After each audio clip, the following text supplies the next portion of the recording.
Hello, welcome to the Ghana Agenda. My name is Alfred Amuzu, and today is July 17th, 2021. We had some technical difficulties coming on earlier. I was online, but you couldn't hear me, so we have to reschedule, and it takes some time to actually get you back on live. So we are back, and we are happy to be here. I have my guest ready to go. Paul is also in the studio. And FI is going to be joining us in the studio as well. I'll be bringing them up, but we have three things scheduled for discussion today. So the first would be the Supreme Court Chief Justice Enim Yeboah's name came up in a petition to which a lawyer from Kumasi called lawyer Kwesi Afrifa was responding to. He represented a client. The client filed a petition against him. He was respond to that petition.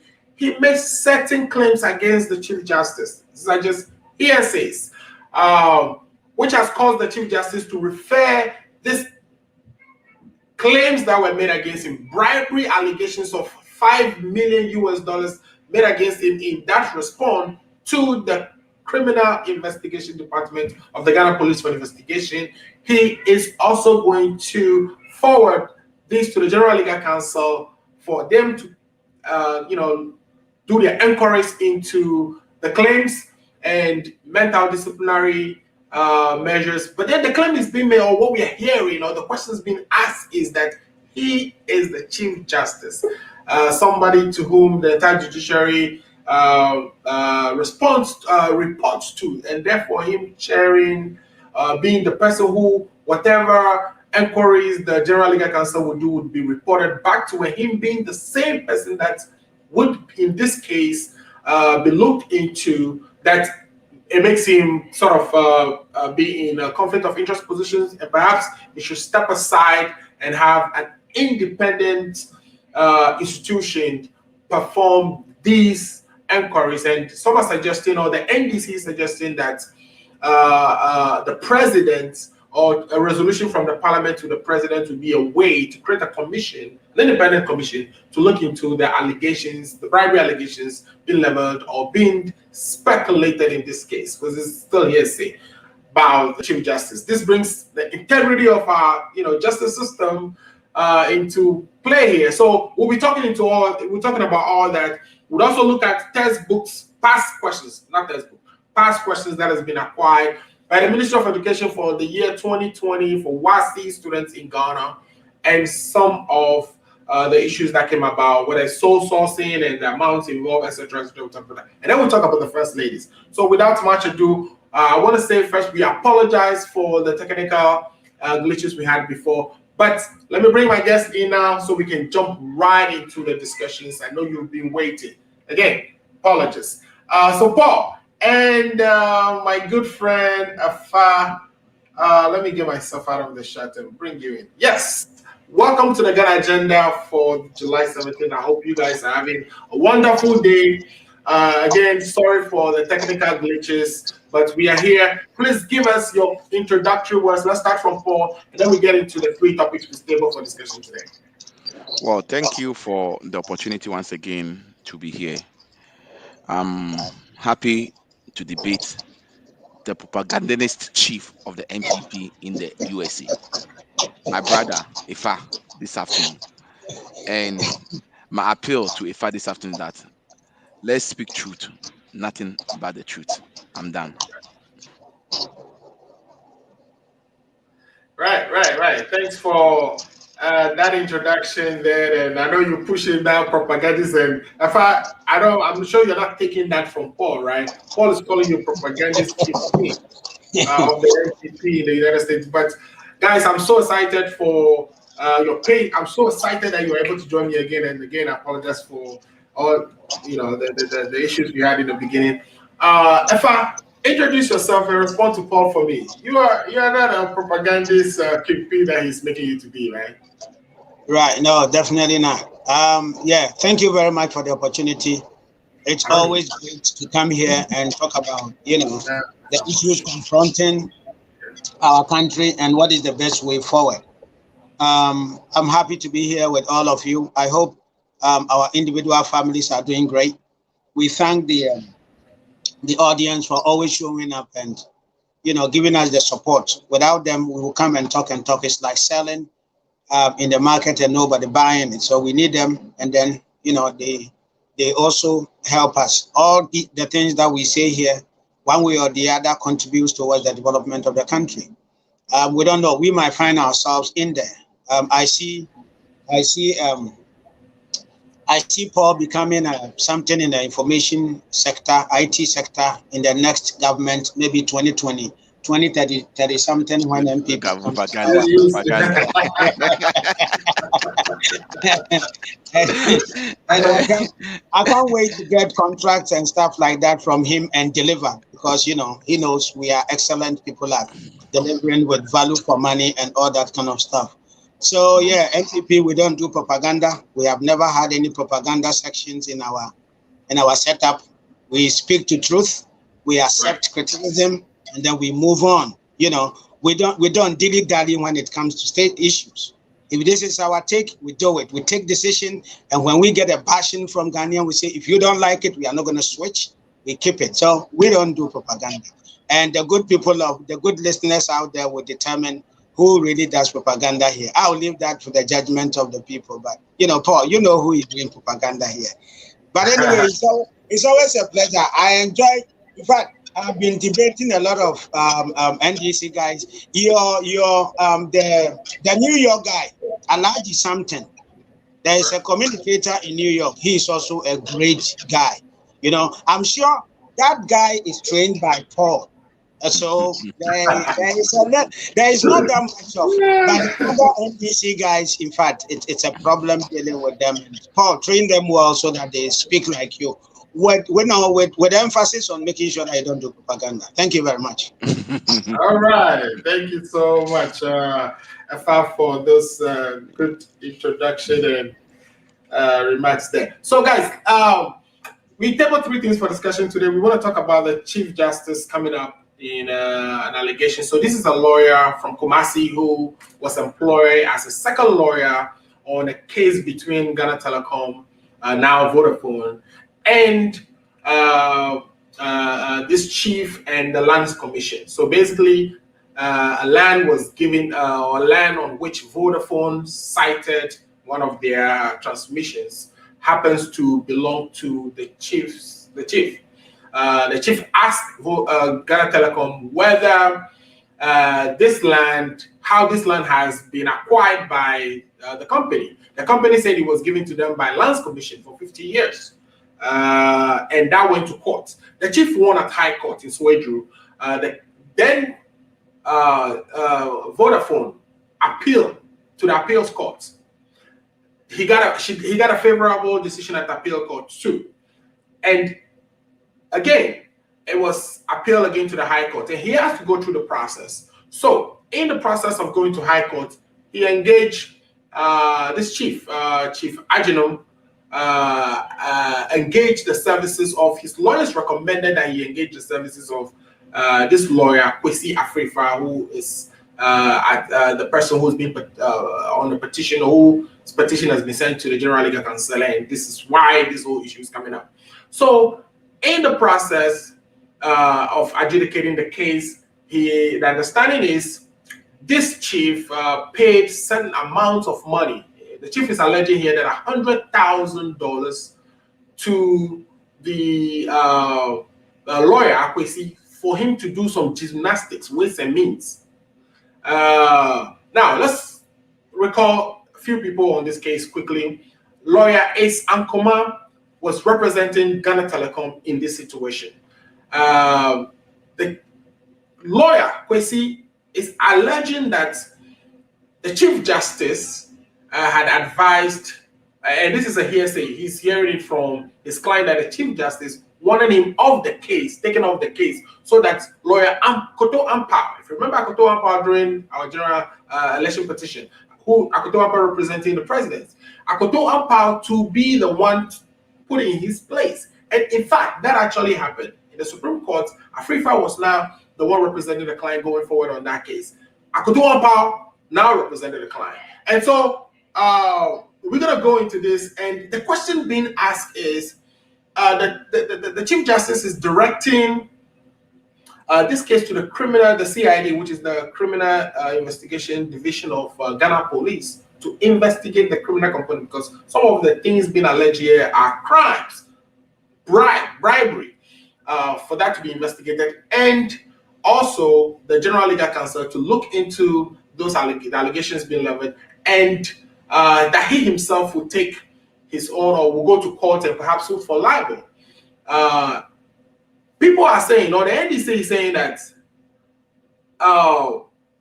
we cannot trust the CID to do these investigations. There's so many of these investigations of high people, and they mentioned a list of allegations, and I'm sure Paul will go into that. But Paul, let me ask you, tell me, why do you think even the General Legal Counsel will be able to come with a good outcome? Well, my understanding is the NDC doesn't want even the General Legal Counsel to, but why do you think the General Legal Counsel wouldn't be able to deliver, justice or do proper investigation and bring out the outcomes to all of us in Ghana to consume? Well, thank you very much, Mr.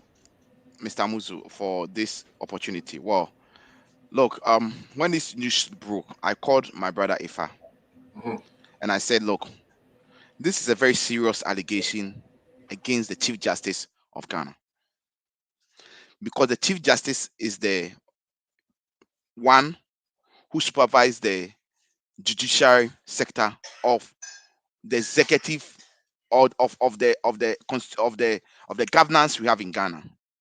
So for somebody to be accusing the Chief Justice of taking a $5 million bribe, and which he has paid $500,000 already to the Chief Justice, is a serious offense. Now let's go to the issue of the matter. What was the issues, or what are the issues? As you stated rightly, this lawyer Afrifa was hired by the Ochenhene.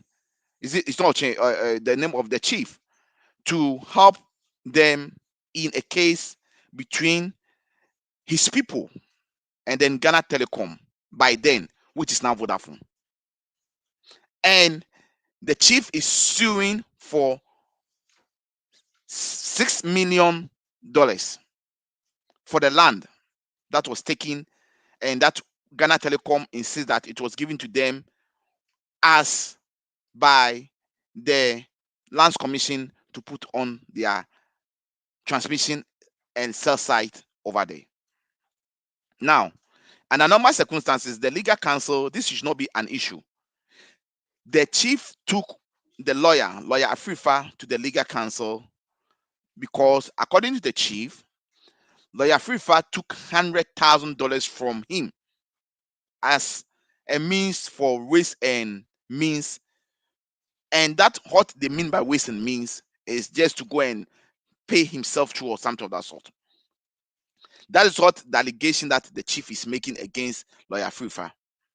But lawyer Afrifa came out to say that the money, that $100,000 that the chief is talking about, is part of his legal fees that the chief has to pay to him. However, the chief rather told him, the reason why the chief moved him off the case is that the chief told him that the Chief Justice recommended to him that he should change lawyer Afrifa, and go in for Akoto Ampao if he wants to win the case, and also he should bring $5 million. This is a discussion that was between the chief and the Chief Justice. Whether it is true or it's not true, I myself, Ifa, and all of us cannot attest to it. Now, the lawyer of the chief, truly the chief has fired the lawyer and has gone in for Akoto Ampao. Right. Based upon that, the lawyer is also making an allegation against the Chief Justice. To be a serious country, as if we want to claim Ghana is, we expect the Chief Justice. Nobody is saying the Chief Justice has taken a bribe, but once an allegation of such magnitude has been made against him, it would be better to clean and make himself even more for us to have more confidence in him, it would be better for him to step aside for the right thing to be done. And what are the right thing? The legal counsel cannot investigate its own, because don't forget, the Chief Justice is the supervisory authority at the legal counsel. For him be implicated in this case, the right thing for him to do is to step aside, let investigation be carried out, let it be shown on national TV, so that the Ghanaian public, the Ghanaian general public, will have the confidence back into the Chief Justice if it turns out that it is not true. And also, if it turns out that it is true, Lawyer FIFA is able to prove that indeed the Chief Justice requested for that money and $500,000 has been paid to him, then we all see it and then we know how to move forward to clean our judicial system. Because of the magnitude of this case and how sensitive that position is, the right thing to be done so that Ghanaians will have clear mind. Nobody will think that people have come to the back door to grease people's hand, is to show this thing live telecast for people to watch. Right. And we are saying, to be able to do that, the legal counsel has no moral right to investigate its own. Okay. You can't be a judge in your own court. That's number one. Number two, we've also raised issues about the Chief Justice has made an official report to the CID. And we are saying that the CID over the years has proven that they are not competent. They are not, reliable. They are not honest people to deal with this issue. And why are we saying so? When you talk about Pius Hajide's Australia Vida scandal issue, as we speak, we don't know who was involved. Unless my brother Ifa would tell me on this show that no Ghanaians were deported from Australia and because of visa scandal. We all know it's a fact that some Ghanaians went to Australia and they were deported. And we also know for a fact that Kweku Bakun, who my brother Ifa and his communicators hail and they believe in so much, was on Joy News to state that the then Minister for Sport stated categorically that his deputy was in charge of that Olympics game. So therefore, he asked the president to let the deputy step aside. Truly, the deputy was asked to step aside, which was Pius Adide. Right. At the end of it, as we speak, I don't know the report. If I can give me the report, nobody has seen the police the CID report. He has been cleared. Number two, Charles Bissio was caught red-handed, audiovisual. Right. Well, so we don't go over all those. We don't really litigate all those issues. No. I'm listing the reason why we don't trust the CID. Apart from the Charles Bissio issue, which we all know, which if I know, the missing 500 excavators, Eko Ewusi and Andy Kankam have been arrested. The police said they are doing this investigation. As we speak, we don't know whereabouts of the missing 500 excavators. Right. Apart from that case, there are several examples I can set. The PPA issue, where the PPA boss was found to have over $5 million in his account and he doesn't know where the money comes from. The police CID has not been able to close that case. So we are saying, based upon all these track records, we don't trust the CID to do a genuine job. That is why we are asking that Parliament should trigger Article 287 also to cause for independent bipartisan committee to look into this issue so that we can clear our Chief Justice. I am hoping it is not true. I'm just hoping and praying that allegation is not true. But if it turns out to be true, it's going to be a disappointment. But Paul, just to follow up quickly, the NDC has parliamentarians who can trigger the motion because the only way to actually invoke Article 278 in this case, which is an independent inquiry or set up a committee, would be either the president would do it, Council of State would advise the president to do it, or Parliament would, by resolution, petition the president to do it. So the NDC parliamentarians, would they be doing that? Yes, my understanding is that they are working on that. They are going to do that. We are giving the president that opportunity. If the Right. president believe in letting the truth out, I think the president himself should take that initiative and set Okay. up a commission to look into it. I am Okay. doing this. We are not playing politics here. You see that I've not played politics, but we are trying to clean and make sure that the international world will not have that dent on our Chief Justice. Look, Okay. the number of Let's, people who have digested this news, it's not the same number of people who come up after the news is disposed of and it end up that he's innocent, which I'm trusting and I'm hoping that it should be the case.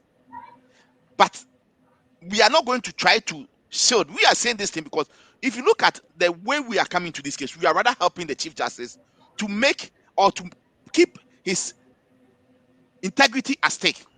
And the Chief Justice, if he's scared to keep his integrity at stake, he should allow for open bipartisan commission to look into this. This issue cannot be looked at by the CID, who have proven to us over the years that they are not partial, they are not, neutral. They cover issues up for this government. And I know that the Shraj have been petitioned, and I hope Shraj will go into this case also to do the part of criminal aspect of it, to look in the corruption part aspect of it. And if tell up that it is not true, we are all going to hail this Chief Justice and we are going to allow him to do his work. But if the investigation go, and as we speak, they met on Thursday, the legal council met on Thursday, and Lawyer FIFA went there. They are going to continue coming week. If Lawyer FIFA is able to provide any evidence, and that evidence drew to the fact that the Chief Justice has taken a $500,000 already, then that's a serious issue, Alfred. This is something we should not joke with. Then our legal issue is in jeopardy. We are praying, and I told Ifa when I called him and we spoke that I told him that I hope this is not true. All right. Great. So, Efa, what is your position on this issue? We know, where Paul's position is. Paul wants, or he's telling us that the NDC parliamentarian would trigger a motion for Article 278, which is an independent inquiry into this that will be sent by the president. But Paul is saying maybe the president should do it himself. What do you say on this? What is your position on? First of all, do you think this whole thing is necessary? Do you think this lawyer is just bringing something up because he is being pulled in front of the legal counsel? There's been a petition against him. This is the second time he's actually going in front of the legal counsel. He went in front of the legal counsel because he had an interest, a conflict of interest in a state case that he represented in Kumasi, and he was suspended from 2017. It was supposed to be a 4-year suspension, but in his defense, he says that at the time the General Legal Counsel was suspending him, he had a case in the High Court for that petition, those things that were alleged against him. He had a case in the High Court, to which the outcome of the High Court dismissed sort of the legal counsel suspension, and he only served the 18 years until the time that case was determined in 2019. So this is somebody who has an experience going to, the legal counsel. And my understanding too is that, or the chief is alleging that he thinks because the current Chief Justice sat on that General Legal Counsel panel that sanctioned him or placed that 4 years restriction on him. So what is your position on this, Afan? I think you're on mute. Exactly. Thank you very much,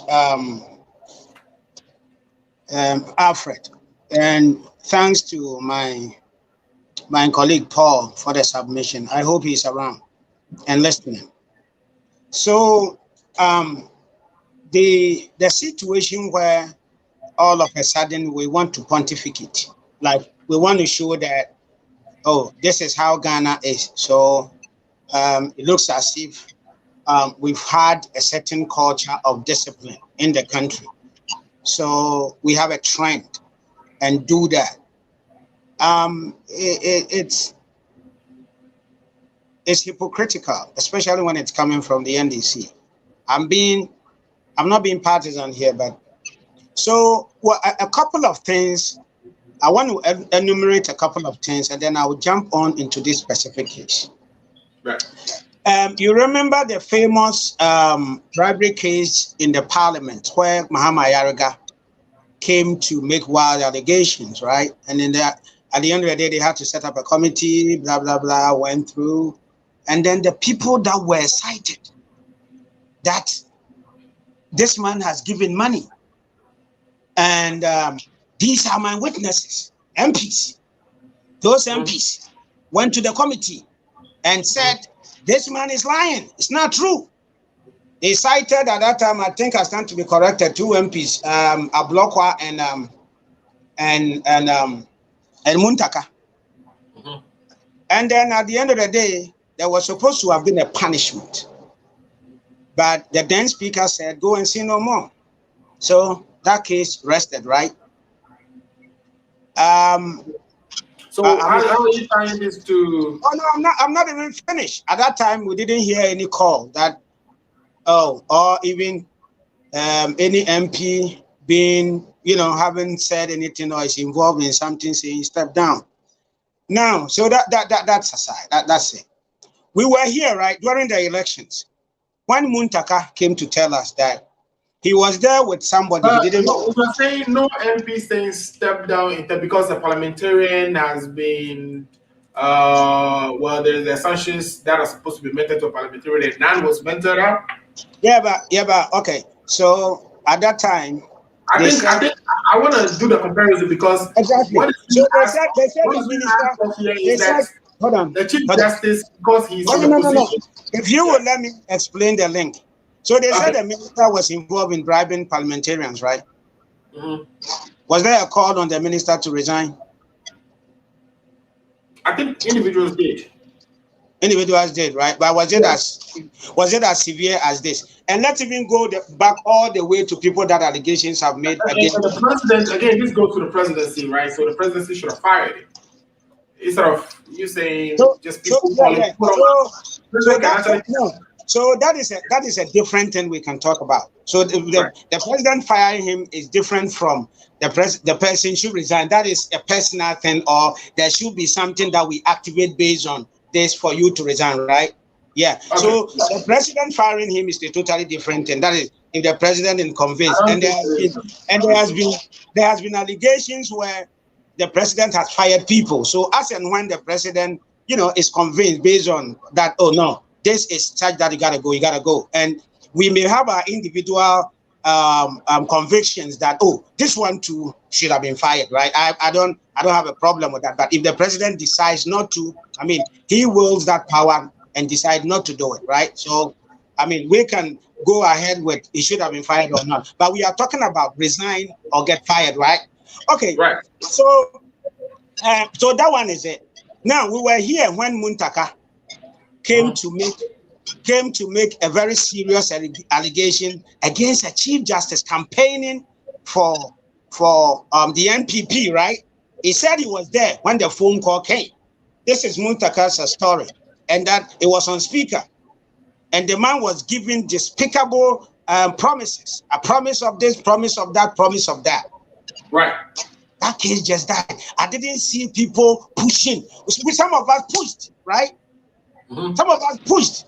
And on the other side, there was that total silence. Right.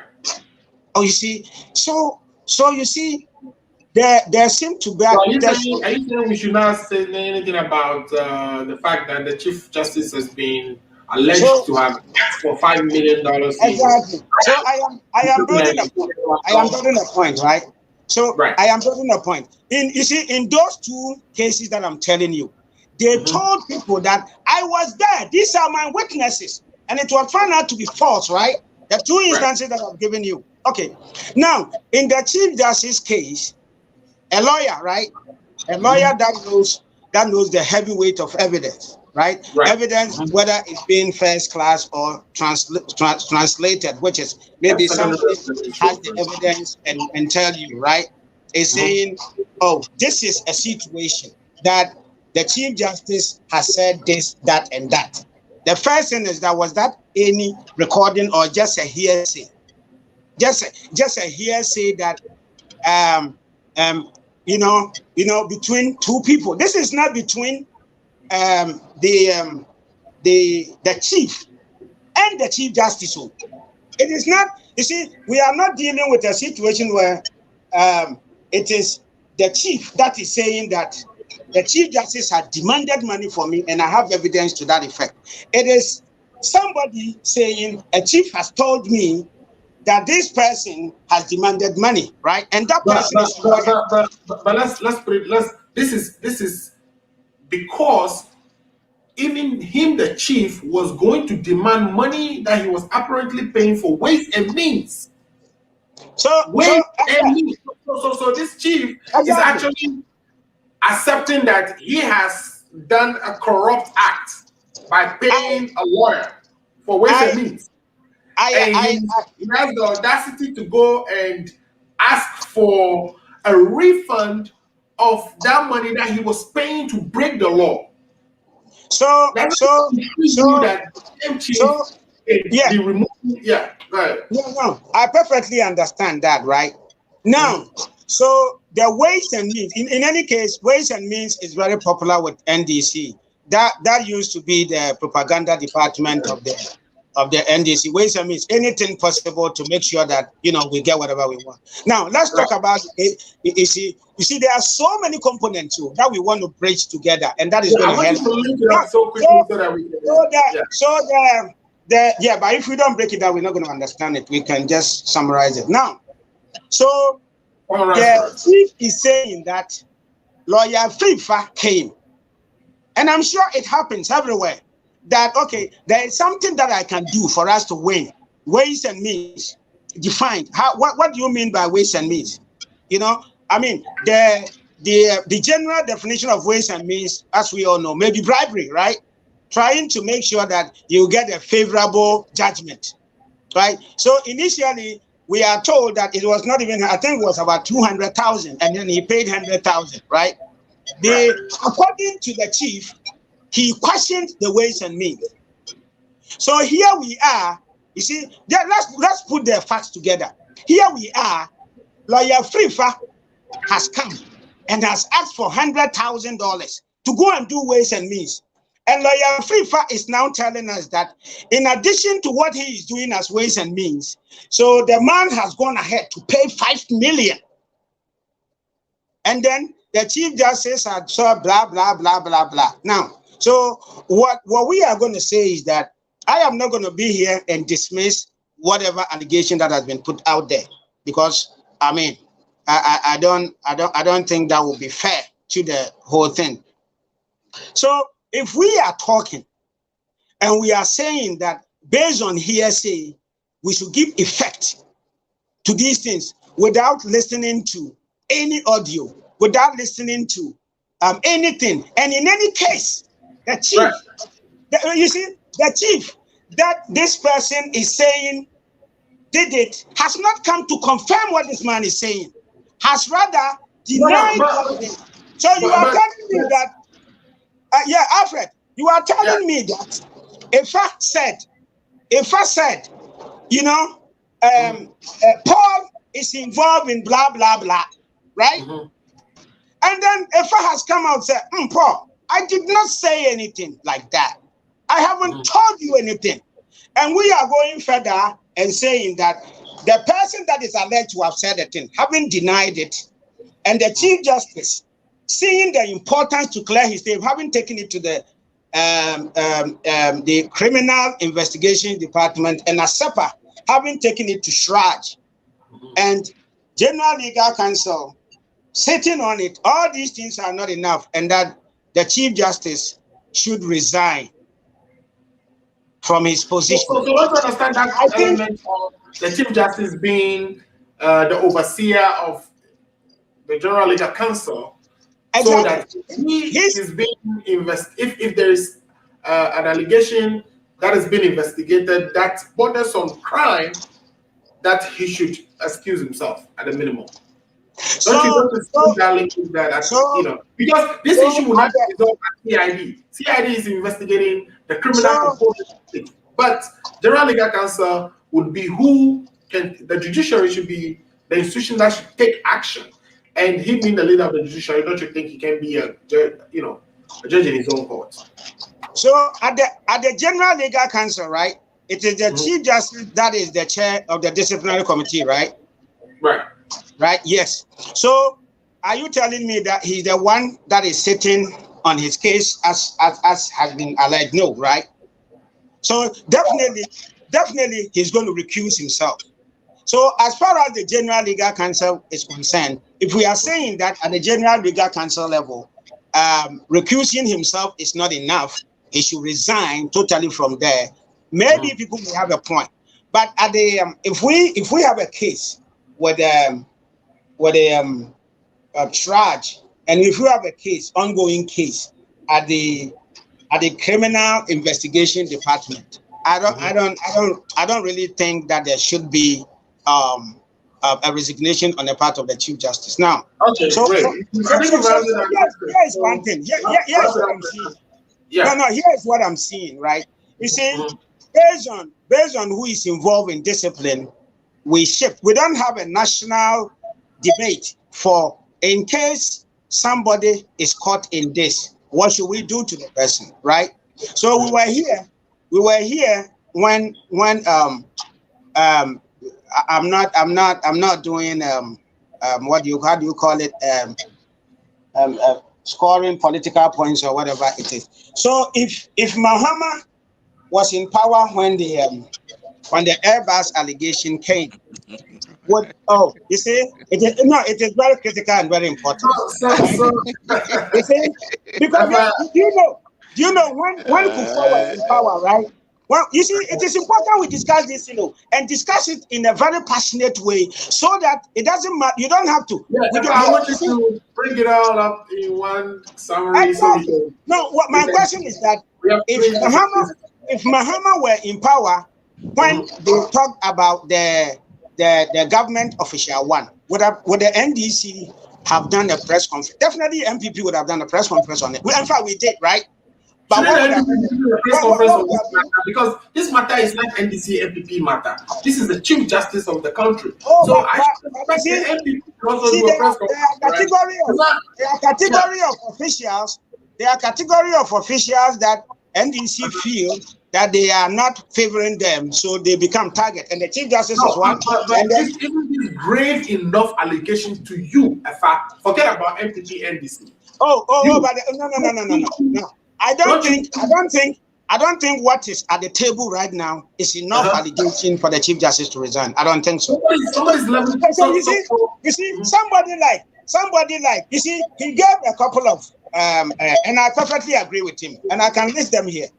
He gave about the Pius Hajide thing, right? Let's just talk about Nas and Maria's investigation into the judges. When judges, the whole process was triggered by the General Legal Council. But in this case, we are saying that it is hard for the Supreme Court to be in position when that is happening, because the Supreme Court is still going to be sitting on cases, and other lawyers will be looking at him like, here is why I don't trust it. Now, with the Anas case, right? Anas heard that there's bribery at the judiciary, right? So he went in undercover to investigate. Now, in this case, you are a lawyer and you know how important it is. So you've been told that your client has told you, and you think it's not good, right?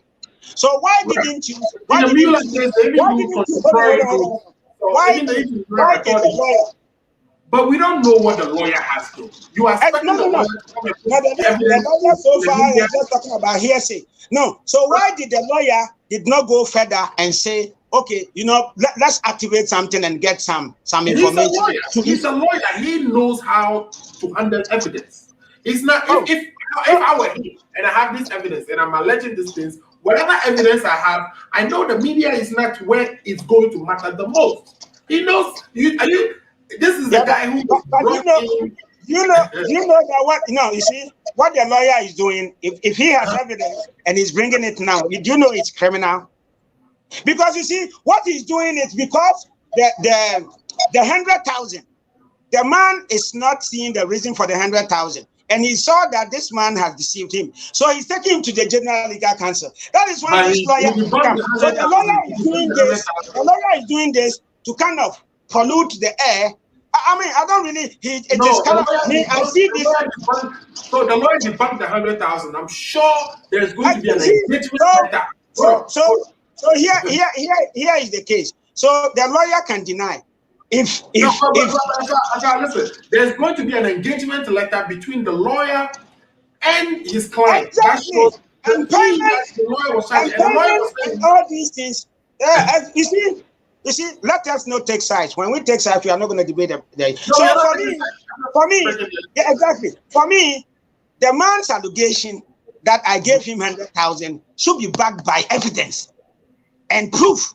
Not just talk like maybe I met him somewhere and I didn't take receipt of payment and blah blah blah blah blah, and then because he said it's ways and means, then we don't want to hear about that. The chief made some claims. The chief said he actually went and borrowed the money and then he has to go and convert it into dollars. I'm not interested in that. I am interested in evidence that the money was actually paid and you have something to prove it. Okay, interesting. And you see, when we all pay money. When you pay money, you are paying money for land. You are paying money for services. They have to state on the paper, 100,000 is given to you, receipt for this, blah, blah. Anytime that somebody is asking you to pay some money and you pay it and there's nothing to cover and they're talking about, oh, this is for this and this, so this one there is no receipt. Then you know where you're coming from. Now, when you don't have your money, don't come to me and tell me blah, blah, blah, blah, blah. And all these things that we're talking about, I am not even look at only the Chief Justice. Both the other two, the chief, and these people need to be investigated because there's some kind of criminality. The Chief Justice has been alleged. I'm not saying the Chief Justice should not be investigated.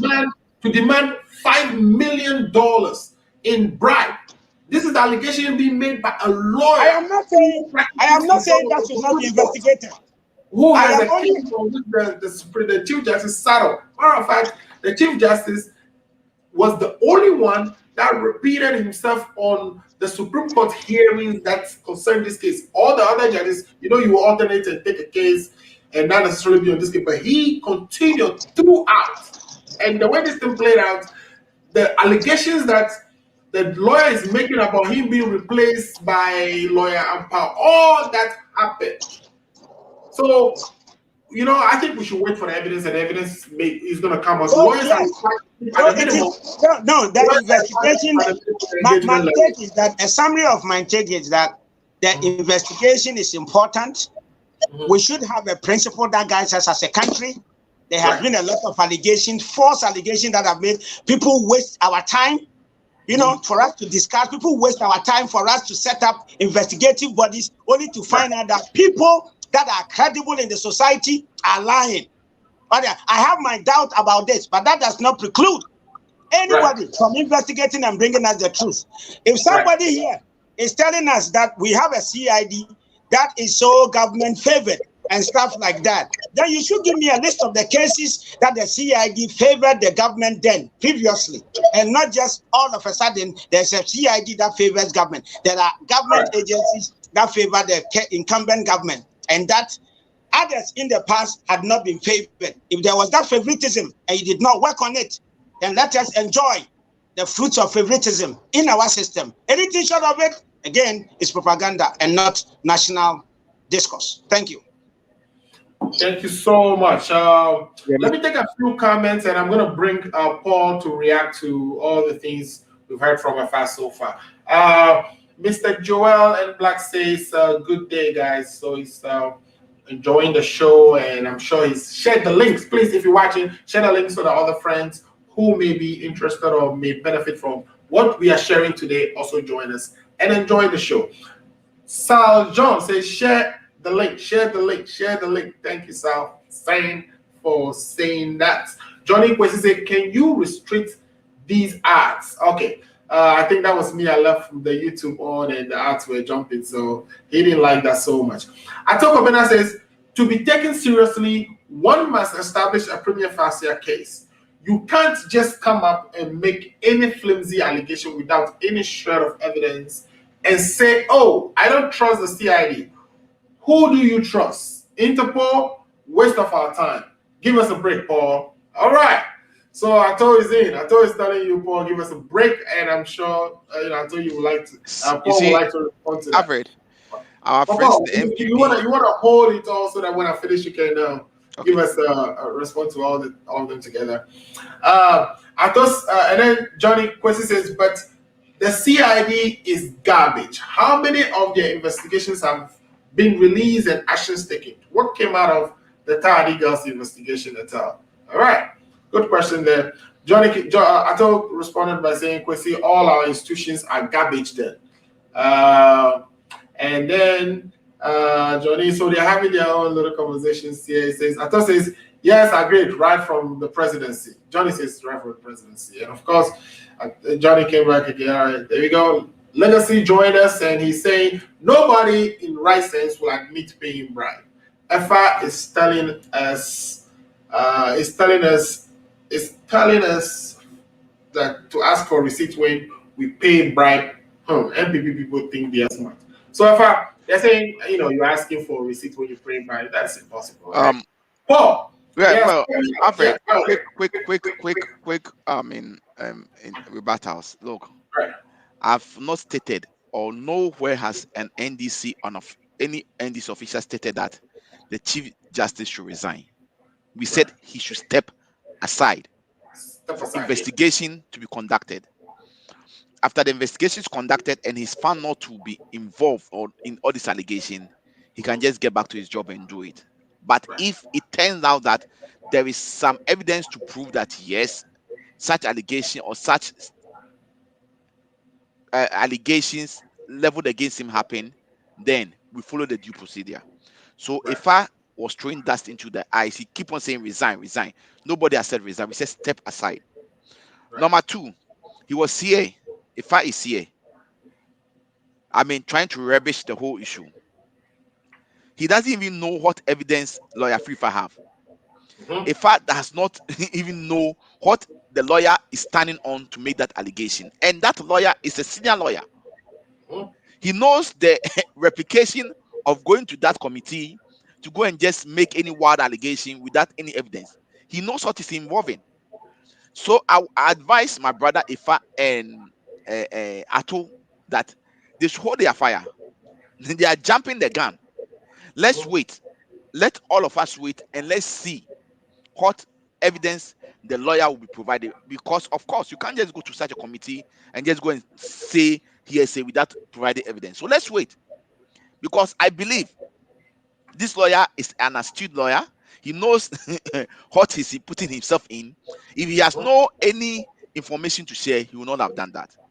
Number three, if I was talking about they have to put a law in place how to deal with the issue, and he brought airbag. It's so surprising that he brought the airbag saga. I was expecting him to talk about a Mary deal. I was expecting him to talk about Ejapa. I was expecting him to talk about PDS. I was expecting him to talk about the missing 500 excavators. I was expecting him to talk about the 400 missing tricycle. I was expecting him to talk about the PPA deal, that a PPA chief executive officer have $5 million in his account. I was expecting him to talk about all these things. You see the mischief he was trying to play. Let's also set a record over here. The airbag saga. In that document, I think 120 something page document, there's nowhere His Excellency John Dramani Mahama's name was mentioned. If he is claiming that government official one is John Dramani Mahama, I am hoping when he gets to Ghana, I will hope and I pray that they sue him. They call him to the court for him to go and prove it.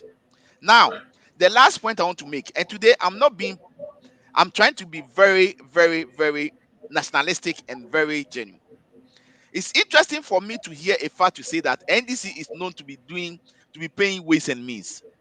My brother Ifa, if you talk about people who are good in ways and means, it's your party. Because Jen Mensa was used to select a president for Ghanaians. The ways and means and the money you gave to her, you know it. When you're talking about ways and means, I my think Paul, brother there's a Ifa, strong allegation there, right? no, that's not a strong allegation. That's not a strong allegation. You know, He made I'm an sure you might allegation be able that to prove that. NDC people are known to be paying ways and means. So he Right. knows it. He knows how to do it. That's why he got to know that NDC people does it.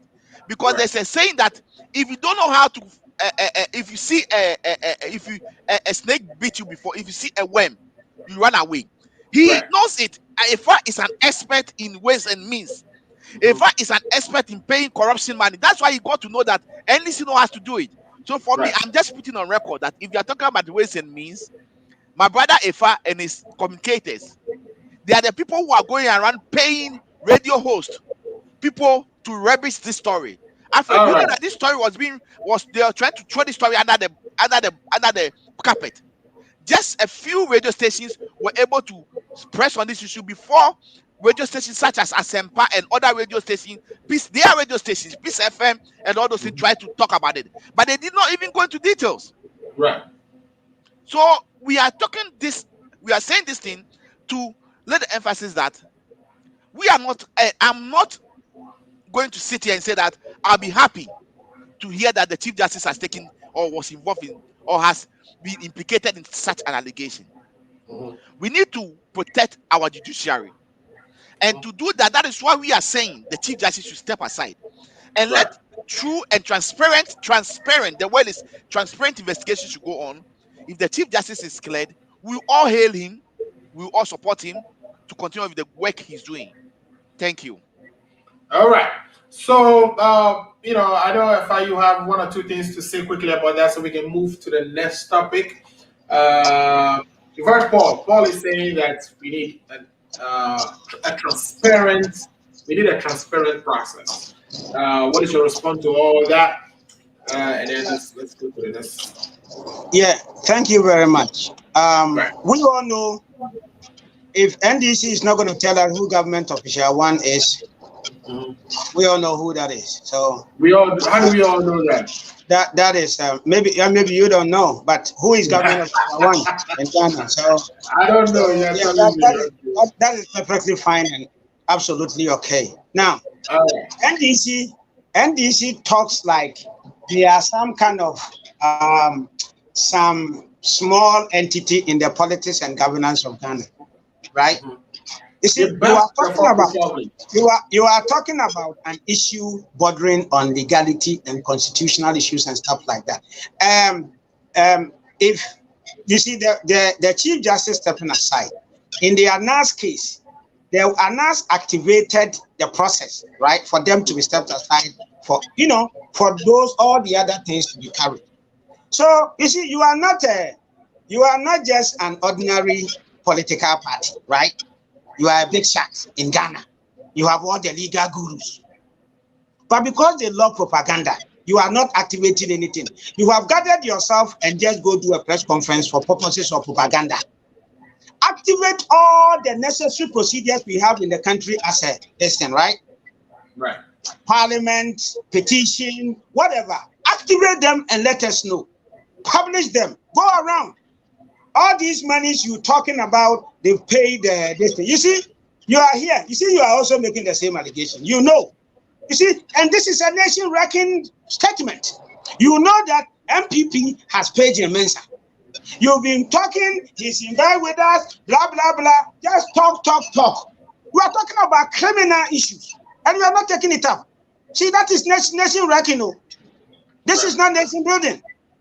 Right? You know, MPP is paying people. He is paying radio stations and at the same time ensuring culture of silence. Well, how do you say this? How much has been paid to MPP NDC radio stations? How much was each? Which journalists? Mention names. Because we come up with names. That Honorable can what do you call it? Japan is making very strong allegations against Joy FM, how they started and how they're in Gabi's house, how they want to sabotage. This is a topic. This is a whole topic. We need to take this. So let's leave it. Let's leave it. This is a whole topic. For me, anything I've said over here, I'm speaking based on information that is out there. You understand me? I am saying, and I keep on saying, and I'm repeating over here, that my brother is saying that we are saying they are paid the radio station host and all those stuff, and how come we are saying culture of silence? Of course, they've paid the whole radio stations, but still we have culture of silence in Ghana. And the How culture much? of silence, How much was paid? Which radio? How much did Joy FM got? Which journalist? I don't know. How much did we pay Santina Yinimi? Kennedy Japan is saying it.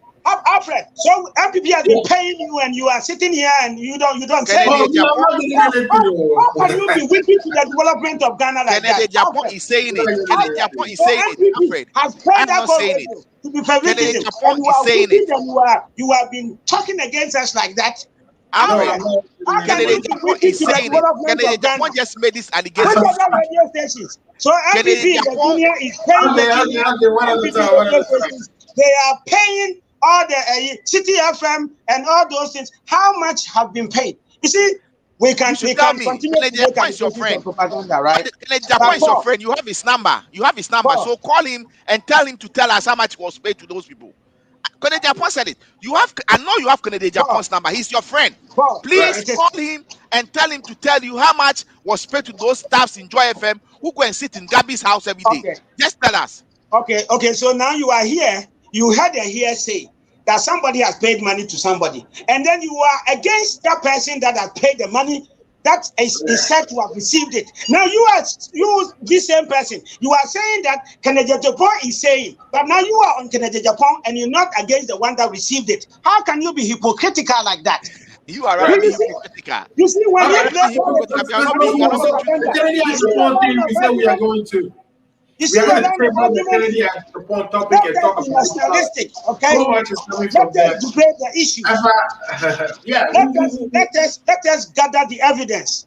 As Right. was gathered by Ofoswampofu's tape, you see the recordings are there. All You know, right. then you can take him on and deal with him and jail him. Yeah. If he's Yeah, found. so we don't think I personally think that a lawyer wouldn't be making those serious allegations without having the evidence. This is not a notice. So that is why there should be me, right? So we are going to have some interesting times going No, forward. Paul. The lawyer just appeared before. Let us follow this. Let us follow this investigation, right? Yeah. And it's what we do as journalists, what we do as communicators is we leave the issue, serious one like that, and then we double in it. We are always in it. Let us follow this and let us have a We are going to follow this. We are going to follow this and what has happened to you? That's not traveling on private jet. What has happened to that? There's a That's saying what that on private jet. What has happened to it? A big story kills it, and then we move on to the next one. That's all we do. Propaganda and then polluting the air. Can you allow me to talk? Go ahead. I'm not the one that gives permission for us to talk. No, but if I'm talking, then you start talking. So I want to keep quiet to listen to you. So has he given you the permission? I was All talking. right, guys. Let's take it to one. You talk, I will talk. So You talk, I will talk. Go ahead. So let's get Paul to quickly spend some 30 seconds, and then we gotta move on to the next. Mr. Muzi, Oh, I am daring my brother Ifa. I'm daring my brother Ifa on this program this evening, on this afternoon, that he has Kennedy Japan's cell phone number. I know when Kennedy Japan comes to the US, he talks to him. I know for a fact. I am daring him. Kennedy Japan has put in an allegation over there that Joy FM staffs go and sit in the house of Gabby, and Gabby sorts them out. Right. I am daring him. He should call Kennedy Japan. Maybe Kennedy Japan will give him the information so that next week when we come, he come and tell us. That's number one. Number two. Paul, once again, you gotta wrap it. We can do number one. Number two. Once again, I am telling my brother Ifa that propaganda and then a lot of talk will not help him. His government is sinking. His government has failed. His government has retrogressed our beloved country, Mother Ghana, Kwame Nkrumah Ghana. They are retrogressing the country. And there is a time coming whereby Ghana will become, I don't know, it's not going to be even a third world country, fourth world country, they will describe Ghana. But I believe it's allowed. As Ifa said in his introduction, that in the next election, NDC will come to power. If I believe that NDC is come to power in 2024, so I will leave it there. Thank you. Yeah. Okay. Great. So let's take a quick one. A quick one. You see, Yeah, go ahead. NDC believe in acting on hearsay. They went to court. They went to court without evidence, and they wanted something to happen. You see, Right. our government abolished. Hey, this your girl coming all the way from the U.S. Yeah, go ahead. Sorry, I went to. Our government abolished the culture of silence by repealing the Criminal Libel Act. You've been talking about PDS. You've been talking about PDS. People that you claim. Oh, can I finish? Oh, no. Paul, You've been talking about PDS, American, and all the others. We are involved in criminal. People that you say were involved, they appeared before the vetting committee, and you guys just pass them. Go. So NDC, in fact, is a party that when they talk and you put together, it is always full of just contradiction. In the court, we are dealing with evidence. In matters, we are dealing with evidence. But because you love propaganda, you'll be losing cases. You are just going to come with people's image, and it's going to come out. Hey, this your girl coming all the way from the US of A, yeah, baby, aka Ya Phantom. And me di feel a buzzing pan and to see one bridge with the money how Ghana mat other romantic. What's me sending provisions? As I such credit, Emma Ebusuya phone and the form one Ghana. And one is a www.ghanamat.com. And they would say, boy, a sharp connection. www.ghanamat.com. Let's provisions in credit. Na very young as Ankasa. I have friend numbers na screen aseno. Ghana Mat ye crano. All right, welcome back to the Ghana Agenda. My name is Alfred Amuzu, and we've just wrapped up our conversation on the allegations leveled against the Supreme Court judge. We're talking about Justice, the Chief Justice of Ghana Supreme Court. In this case, His Lordship, Justice Enim Yeboah. Now let's go into another issue that came out within the week, which is the Ministry of Education. In this case, the minister, Mr. Duchum, is it Dr. Duchum? Spending 33 million, almost 34 million in 2020 to procure 568,755 past questions for students sitting the WAEC senior secondary school or the senior high secondary school examinations. By the number he gave, and this number was something he was giving in response to a parliamentary question that was filed by Dr. Clement Akpa, who was trying to know, what was going to be done about 2021 as the students are preparing for the examinations, and how much was spent on the 2020 past questions that were acquired by the Ministry of Education. And the minister went ahead and disclosed again that they are going to spend 34.8 million on the past questions for 2020. And this time around, the cost per booklet, and we understand that the booklet is about 430 pages. That was about 430 pages in 2020. This year is going to be about 456 pages because of questions that they had and the examiners report that they have to add from 2020. So this contract again was sole source awarded to Kingdom Books.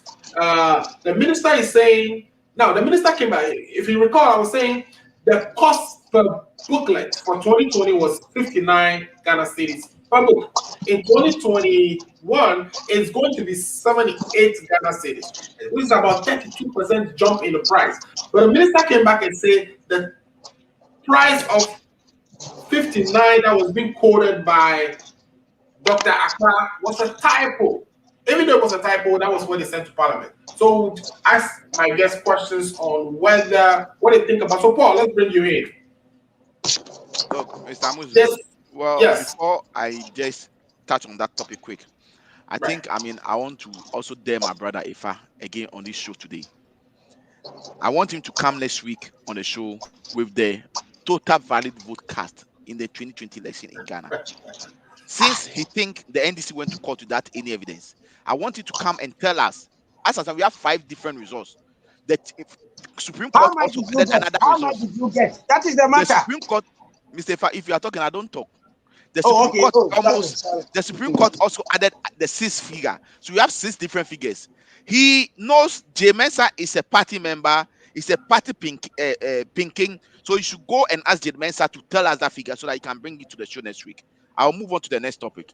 All right. All You right. see, the textbook issue, no, I think it's 68 million Ghana cedis, not 32, Mr. Alfred Amusu. Right. It's 68 million Ghana cedi that has been spent. Yeah, that is the 2 years together. 2 years together, 68 million Ghana cedis. Yes. 68.4 million. Yes. Correct. You see, this government is known to be a government who like cheap and prejudice people's stuff and try to teach the case shortcut and short way of succeeding. No mistake is made, or nobody should think, or we are against Pasco. Look, Mr. Alfred, we all went to school in Ghana. When we're in Accra Academy, the library, there are Pascos in the library. If a student, we are going to write exams, we go to the library, we go to WAEC to buy those Pascos, some of ourselves. Uh-huh. The most dangerous part of this aspect is that, as we speak, we don't have elective textbooks in the schools. And the government was able to get 68 million Ghana cedi to spend to print past questions for students. Right. I mean, what sort of culture are we teaching our younger brothers and sisters that are coming? Are they just going to chew and pour? In the next 10 to 15 years' time, what sort of materials are we going to produce out there? Because they just read the exam questions, they give them the answers, and then they go there. They would look. For me, if you take me for example, if you give me a page of a document of about 50 to 100 pages, I can read and chew everything and I can pour everything out for you. Right. Is that what we are trying to teach our children? While there's a necessity of textbooks, they should have produced that 68 million to buy textbooks for them, because the past questions are in their libraries. They are all over. You understand me? Right. So for me, I mean, it baffles my mind that a president and a government will take past question as a priority over Right. textbooks. Number 2, these past questions that they've bought, the processing of doing it, the PPA agreement that they got sole sourcing. What is so special about this that they have to go for sole sourcing? You see, if they are putting out there competitive tendering, maybe we would have gotten it a little cheaper than the price that they bought a copy of a book. Ghana is for all of us. This thing that this super incompetent government who think they have the men but they don't know anything are doing is not helping Mother Ghana. I personally think if this is the 80 million seats was used to produce or to purchase elective textbooks, I didn't say core. I know if I come and play propaganda that the government has supplied, government has supplied them core textbooks, but the elective government is not supplying elective textbooks. The elective textbooks are short. The ones that they have are in the libraries. Why won't you rather use this money to get more elective textbooks and share to the students so that they will all have textbooks to themselves and learn and read and have the knowledge, understanding, not to chew and pour? For me, this is what Ghana has been reduced to. Of course, if you have a president who plagiarizes people's speech on the first day of assuming office, that's the culture he's going to introduce to our little ones that are coming. When we want to help our Mother Ghana, education, okay, is a very important thing that we should stop playing politics with. Today, this government will justify, and I know if is going to come and make a lot of justification to support this idea. But if tomorrow, your sister, your brother, my sister, my brother, our nephews and cousins who are going through this system that are not going through the right curriculum, they are just buying Pasco for them to study and go and write the exams, without them having the basic knowledge of whatever they are doing, when they become a doctor, and I know Ifa is going to Ghana next year, one of those people will become a nurse and they will inject him the wrong injection, and he will see. Why are you disclosing all of us secrets when he was going to be next year? He's going to Ghana. He's going to be picking appointment. One of these students who are just doing true and poor, learning Right. Pasco, without not going to understand the basis, the reason why A and B is done. One of Right. them will become a nurse, and he's going to give Ifa, instead of giving Ifa a tetanus injection, he's going to give Ifa a different injection, and Ifa No, will let's see. not let that not happen. No, it's going to Hopefully, happen because he's going to defend it. He's Ifa will my get brother more. Ifa will defend it. He just wait and see. He's Well, going the to defend it. president says he's building the country, he's bringing, foreign direct investments to is in the country. He's trying to change the banking system by introducing a development bank. He's building factories. He's telling you that he's getting these, students to pass the exams that they would be, and this is something that has been tried in other West African countries. Nigeria has done it. It was the first country to do It is not a it. matter of it's Yes. not a matter of quantity. It's a matter of quality. Yeah, but we are saying that at the minimum, we want them to pass the secondary school. If you provide them past questions and which has been answered for them, and then you give them those and you take the question from those past questions and you give it to them, and they tell the student that you remember there was a video that one of the students was insulting the president, saying that the past question they gave to them, the question that this question and those questions didn't come. You remember that video? That they made that guy to go and apologize to the president, blah blah blah. You see, this is a sort of but the program worked, right? The intended purpose was achieved. Look, you think it worked today and you think it's good, but the question is the future replication of it. Mm-hmm. Let's see the thing they will be doing in the future. The job market, how they are going to respond to the job market. And I'm saying, that's why I'm saying that I pray that my brother, if I will get an appointment and go to Ghana, and I'll be happy for him. But when he gets sick, those nurses will inject him the wrong injection. He's not going to get an injection. We got that. Okay, great. So, let me bring you in. Of course, when you go to Ghana, I'm sure that the nurses that will be injecting you will be very competent, and you are going to say that because Akufo-Addo is actually making it possible for nurses to go to school by restoring allowances. I know you will say things like the fact that the program actually works. So the real question is, what is the problem? Is the problem a cost problem? Are we paying too much for it? And we are saying that, for me, I even think that, why don't we just pay the creators of this material and then have this material made available to the headmasters who have photocopiers and printers and be able to print these things out. I don't think on record, this is already available to the schools, to the department leaders, head of department, the teachers, and there are some in the library. It is not something new; it is there already. Because of this government want to make money on everything, they want to make profit on everything. That's why they took this route, just to make money, and they've made the money. So they should enjoy it. Don't forget about the Sputin vaccine. The connection they went and made. Now it has exposed them, and I'm happy that their contacts have been abrogated. So my brother, if I should take over. Okay, Paul has just talked twice, so I'll give you extra time on this so you can. This is pretty simple. So I don't really need the extra. Thank you very much. Okay. Are you Paul and listeners? I am going to educate Paul today and really demystify his thinking about Pasco and all that. You are just downgrading the effect. In fact, it is Pasco is a bona fide part of learning. Right. And without Pasco, it makes it part of the learning. And I'm going to tell you that it is because of the understanding of Pasco, whereas the NDC's understanding of Pasco, that is why they perform poorly under your government. And that is very important. Now, Paul, you see, let us not underestimate the importance of Pasco. In fact, when we are going to write an exam, right, when we are in secondary school, normally Pasco comes 3 months to the exam. It is not like the Pasco that is there, you always rely on it too. No.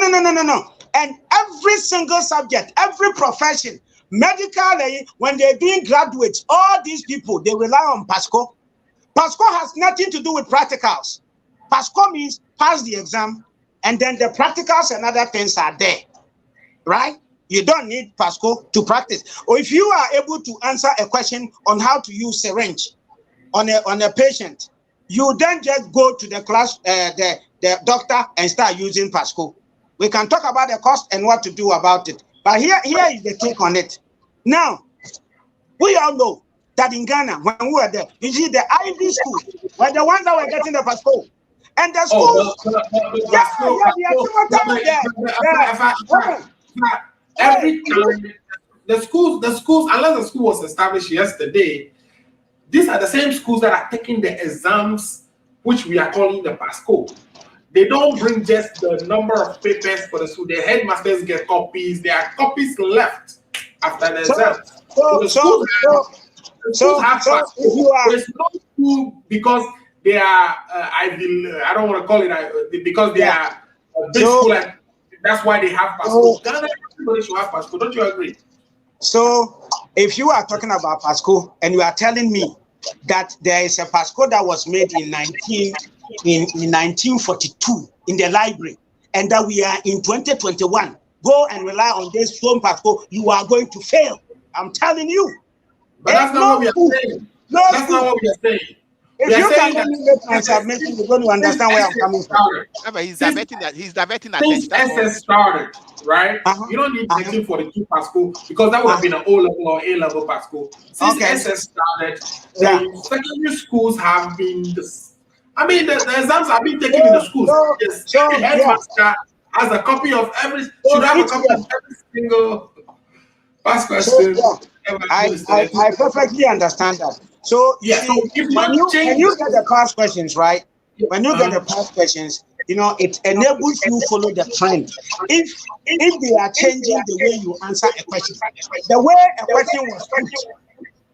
question was put, say 2-3 years ago or 2-3 exams ago, you come up with the same thing and say, there were some Pasco. If the trend has changed, you should look for the new one.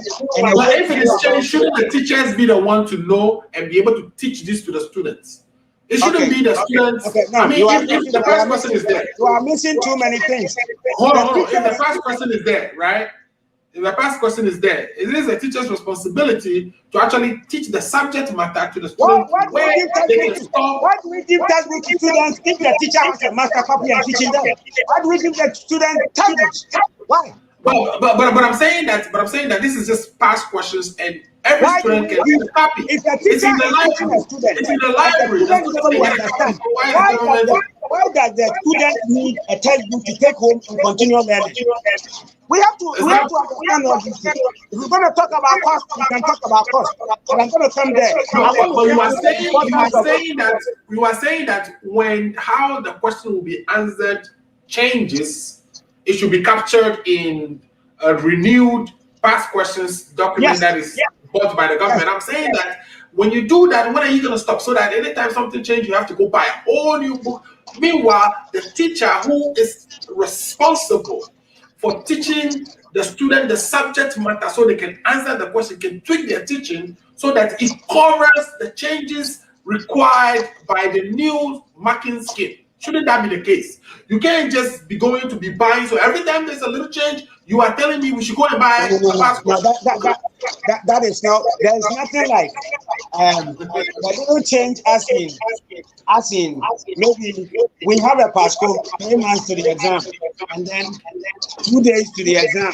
There is a change. So government goes and buy. If you want to say that, that's not what I'm saying. I'm saying when the way a question is being answered, that's what you were saying. You say that if WAEC change how a question should be answered, that change will be covered in a refreshed past question booklet. And I'm saying that problem of a changing of how a subject should be answered should be something the teachers are meant to know about so that they can teach it to their students.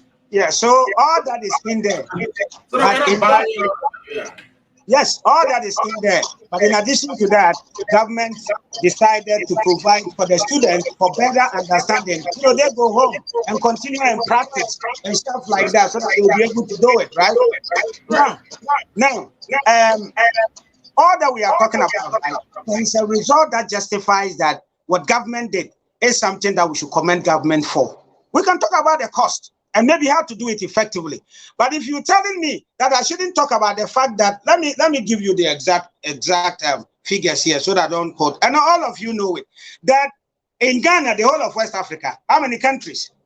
And that of the whole of West Africa, with even Nigeria as the big giant, we went to write exams. And out of the exam, there were 467 A's. And of that, a single country called Ghana had 411 of them. Right? They passed.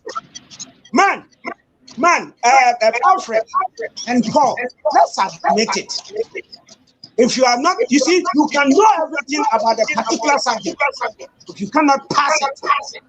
The assumption is that you don't know it. Yeah. I mean, the past questions have a role. They do have a role. Exactly. If the past question is going to help you, that is great. Now, I am preparing for an exam. I've done a lot of exams. Now, when you go and Google about it, I'm preparing for the LSAT, right? It changes every year. Google it. It changes. Right. The way to answer the question, how things are changed, new trends, blah, blah, blah, whatever. It changes every year. There are new way of going about it every year. We can do politics in this thing and stuff like that. I am talking about practically what happens in the field. And if government did this, if government just took this initiative, and so how many countries in Africa, West Africa, 16 countries? And 67. I singularly is proud of that. And I will encourage government to do anything. You see, this perspective, during our time, this is very important. During our time, this library thing we are talking about, some of us, West Africa Secondary School, you go to the library, you don't find it. You don't. It is not in every school that they have it there. And sometimes, right, you don't even have time to go and spend all this time in the library. So you need to take some home and continue the studies. Now, in studies, we all know that the more you spend time studying, home, anywhere, and stuff like that to write your exam, the more likely, it is not a guarantee, the more likely you are supposed to, you are to pass, right? So that is where the focus is, and that is what we all know. We all should. If you give a student passport and he's able to pass the exam, it is good because he understands it. It is not just merely the provision of the passport that made you pass. It is a combination of the teaching and everything, how you understood how to answer it. Because you can go and it will be twisted a little bit. That's how some of the students were, probably this didn't come. But majority of them understood and were able to see, said, maybe even if they trick you, you gotta go this level. And the teachers teach all those things. I will subscribe to that. The cost, we can talk about it. But you see, this is the thing about PASCO. You know that the West Africa Examination Council has sort of regularized this PASCO thing. Where to get it? You see, there is a process that you are talking about, that sole sourcing. You see, we can, if there's I'm not really a fan of sole sourcing. I'm not really a fan of it. And my party made a lot of blah, blah, blah. We can talk about it and you'll say, oh, maybe the cost is too much. And that next time, what is it that we can do? And then leave the politics out, right? If it is expensive, how much do we see? You see, I also don't like the situation where you just say, oh, 78 Ghana cedis is expensive, 54 Ghana cedis is expensive. Okay, let me bring the minister in quickly. Let's hear from the minister. And make sure that our case are passed. I am sure it is the way of NDC that, you know, that our students should be able to pass the exam. Right, and go to the next stage. You don't pass, you are not going. Okay, let's hear from the minister on the cost and some of the reasons he assigns behind, and then we'll bring Paul. Before you play that, you see, government has supplied textbooks, and the others, they are working on it to supply them. We will admit all that the electives we are supplying. But already, there are no elective textbooks in the schools. They have to find them. I know that. I know that. Government is working on it. But even with that, right? The teachers have the curriculum to teach. And okay. Are you listening to yourself though? So you're saying that there are no elective textbooks in the schools. That only the teachers have copies. Only in the library perhaps have copies. But we are, instead of buying the elective books for the schools so they can have the content taught to them by the teachers who we are paying, rather by them just pass questions that they No, no, learn no, a few ways and no, means of answering the question and passing no, and making the A's. And this is no, what is making Paul tell you that he's no. praying that those kids will not become nurses in the future. Anyway, let me play They will what become the nurses, they will become doctors, and I'll be proud to get their services. They're going to do a good job. okay. Let me play quickly what the minister has to say, and then we'll have Paul to react to what you said. Okay, let me start to play on this. Examination, examiners report that you can even have access to. I don't know if you are hearing. I don't know if are you guys hearing the sound of that video I'm playing? Okay, let me do it again. No, let me do it again. We can go on without the video. Don't worry. Yeah. Okay, let's go on with that video. You see, Yeah.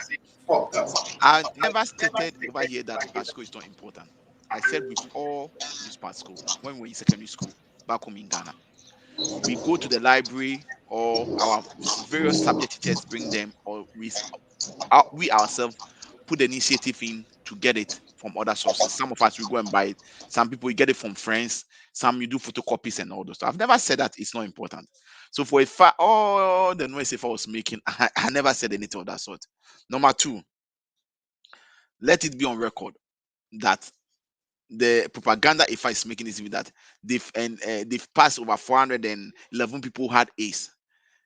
Angel Kabonu, who is the president of teachers, is it graduate teachers association, who are the teachers who teaches the secondary school, was on Asempa yesterday, and he stated emphatically that this 411 A's is not new, it's not history.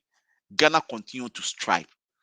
You see, these NPP people, and AJ Kabunu promised that he's going to give the host of Asempa show, Obi, the data for him to appreciate the fact that this is not any news. 411 people getting A's is not a news. Ghana keep on striving, Ghana keep on doing very well, and better results have been produced in the past. Okay, now for if I had to be making this, assertion that, is the trying to educate us as he claimed about Pasco. All what he was saying, nobody is saying, but we are saying that once we don't have elective textbooks, that money that was used to buy Pasco for kids is unacceptable. Those money could have been used to purchase textbooks for our brothers and sisters to use, so that the teachers will help them go through, get the fundamental, get an understanding of whatever they are doing to be able to write the exams and pass. But today, if I think Pasco, people should be giving Pasco, and then the teachers said the textbook is not important. This is NPP. They are capable of doing everything. They've destroyed our education system, and they continue to destroy it. And we are hoping and praying that in the next election, 2024, when NDC come to power, all these things will be fixed.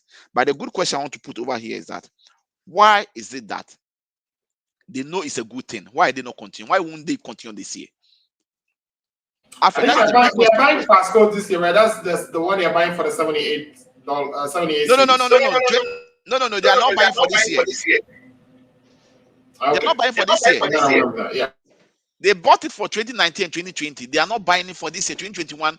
They asked the minister, so are you also going to buy new the Pasco for the people who are about to sit the exams? And he said no, because they will let them use those ones that is in the system. You see, me, I am not against Pasco. We all rely on Pasco to get to where we are. But I am saying for a government to be encouraging this is dangerous. Let's stop this party issue. For a government to be encouraging students to be dependent on Pasco is a dangerous thing. For me, I would prefer that textbooks are made available. Students have the textbooks. They study it. They understand the fundamentals, and they understand the processes, and they understand the operations of whatever they are being taught. And then after that, they can look into the past questions and try to look at sample questions and try to work it and try to answer and then pass their exams. We are talking about quality. Quality is important in education. if you jeopardize with your quality of education, you might not see the effect today, but in the next 10, 15, 20 years, the effect will be seen. So I rest my case. All right. So that is your rebuttal to a fast presentation. Afa, do you have any quick comebacks? And then I'll go into reading our messages, see what others are saying, and questions, how they are responding to the presentations that we are hearing so far from our two guests. So, Afa, come in. You've heard Paul. Do you have any comebacks for Paul? And then we can move on. Absolutely. So Paul said, you see, Pasco, they are found in the library. Parents buy some for their kids, and then they were getting some from friends. See, this government believes in all. These friends and parents is talking about are the rich that can afford. You see, it is not easy to come by Pasco. And Paul, let me tell you, anybody that is writing any exam, all these guys in Tokyo, blah blah blah, everybody relies on Pasco. Don't listen to Paul and don't go and look for Pasco to better your grades and stuff like that. Now, what he is saying that Ghana has, for instance, they won't go together. Kabodu says this. Kabodu has been debanked, and we are waiting for him to bring contrary figures and then figures all this thing.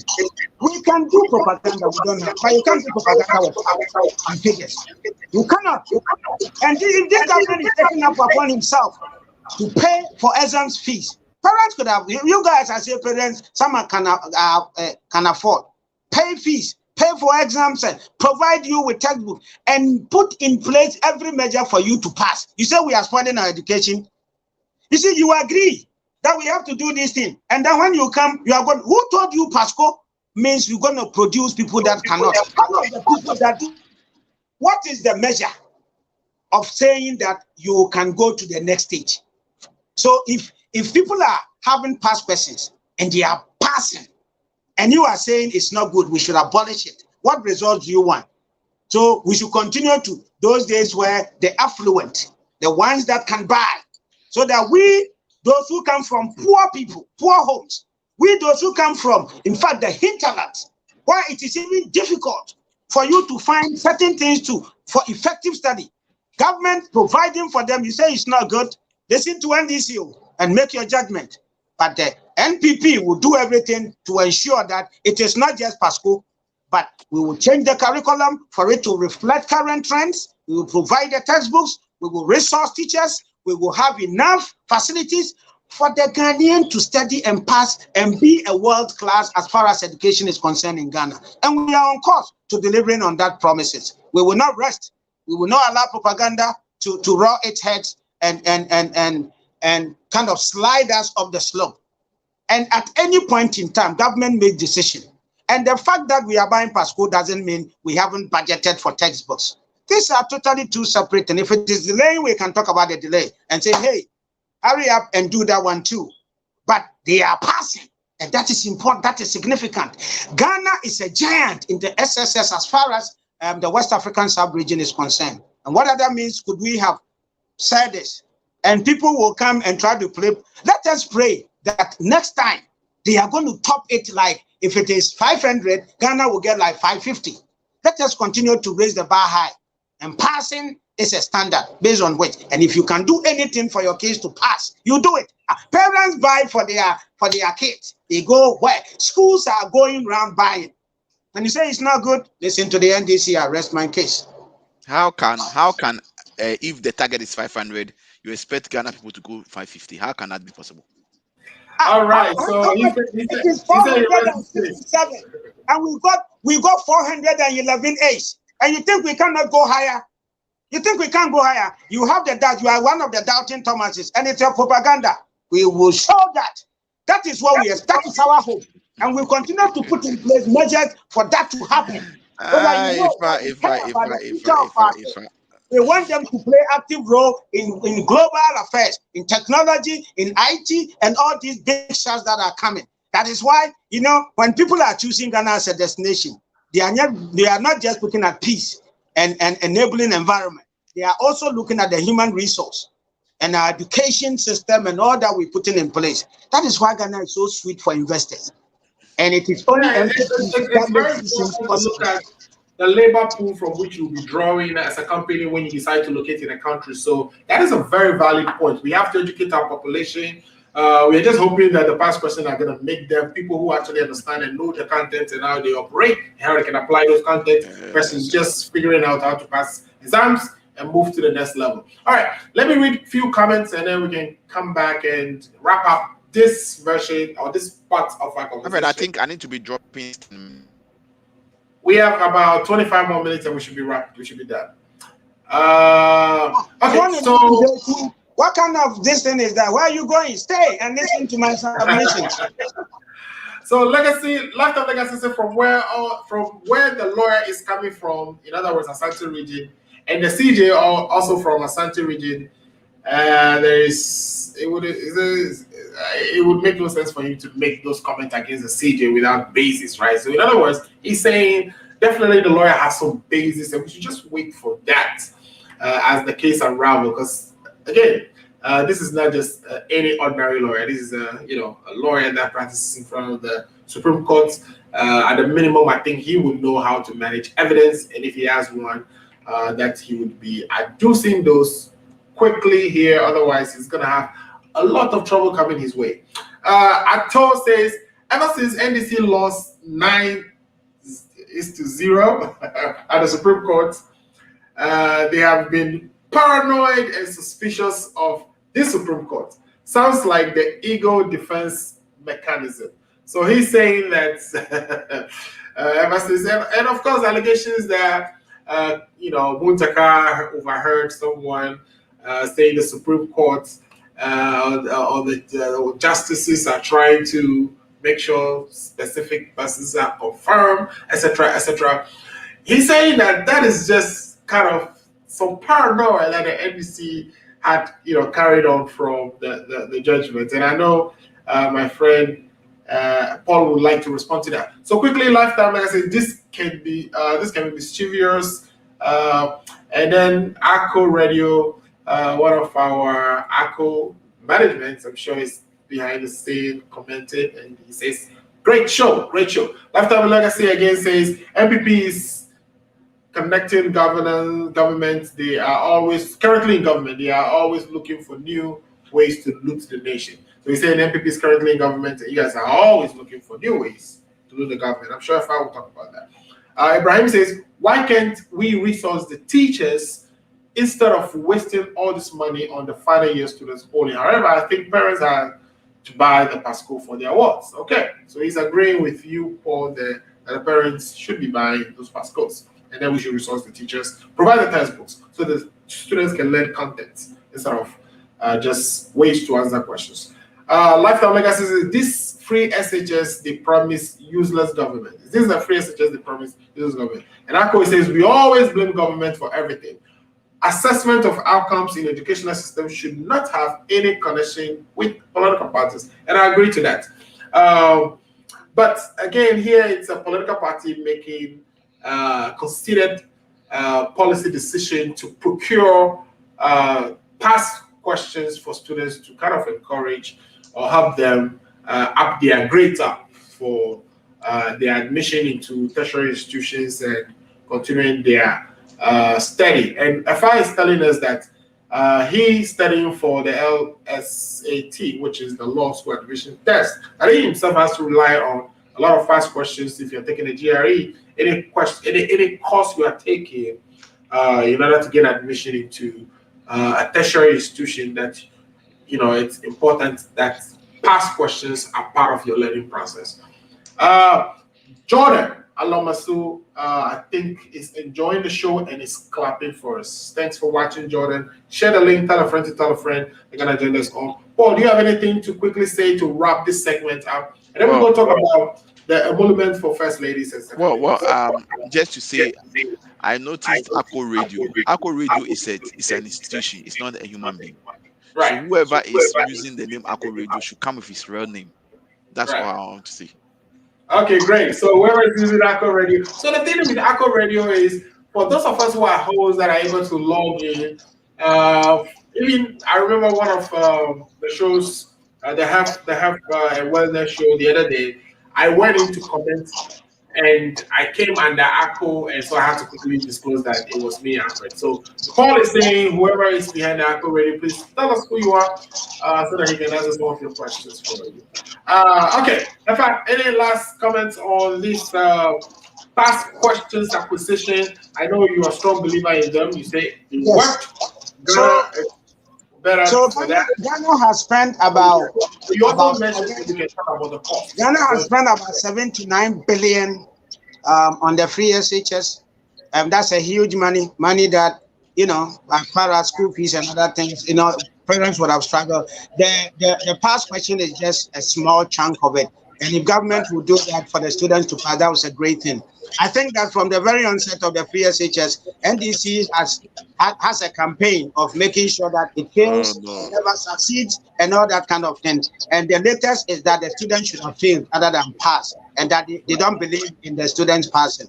This is not a good wish for the education of Ghana and for the people of Ghana. The agenda is failing, and that the students are I don't passing. think they wish the students to fail. I just think they will perhaps, So, you know, so, they so, will rather so buy this is a textbooks. good The way idea. to do it to them is different from, should not be So the this way is that a, people are approaching it. So the right. propaganda mischief that This is IFA is doing this today. is a good idea, I just want and to the respond good to it. people of Ghana should embrace it and reject what is coming from the opposite side. There is a huge campaign against the free SHS that is a 419 and blah blah blah. But the results is telling us that it's good. The students have embraced it, and parents like it, and we must think of sustainability and all that we can do, feeding and all the challenges for them to go to school and pass and become a giant in West Africa and ultimately Africa and global and play a role in the global. And that is what the focus of this government is. And this, based on this, is how the mandate is going to be renewed so that we continue to sustain and add more for the good people of Ghana. So more All persons right. pass and go. Thank you. Thank you so much. Thank you so much for that. Paul, let me in the next topic, and then if you want to use your very few minutes to kind of rebut what you heard.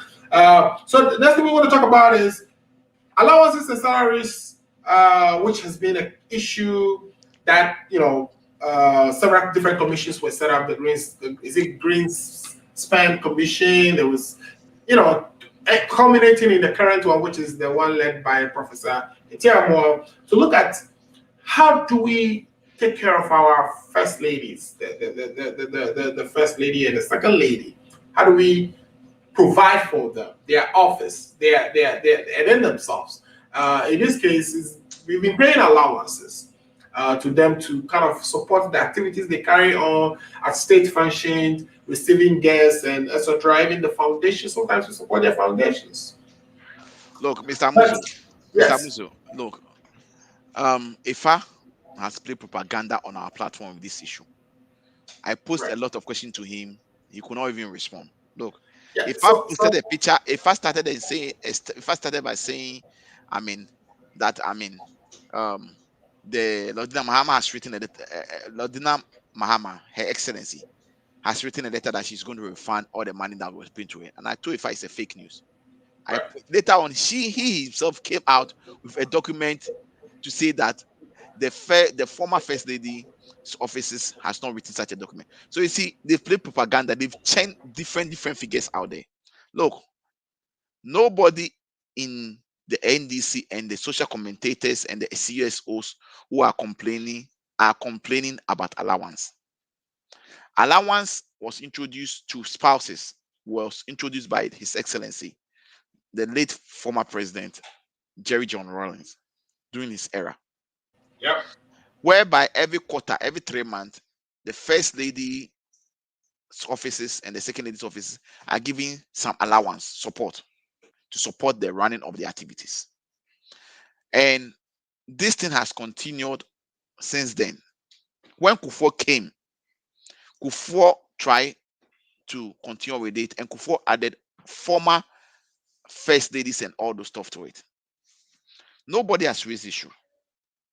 It has gone on through Kufuor's era, to Mills era, Mahama era, and when it got to Akufo-Addo's era, the person who says he's come to protect the public purse, He's trying to change it from allowance to salary to pay his wife 34,000 Ghana cedi a month, which is the equal equivalent to a cabinet minister's pay. And we are saying these spouses of the president and vice president are not part of Article 71 holders. Nobody is talking about the allowance that has been given to them. When this issue came, it has been recommended that they were going to pay Rebecca Akufo-Addo and Dr. Bawumia's wife, Samira. both Samira Bawumia's.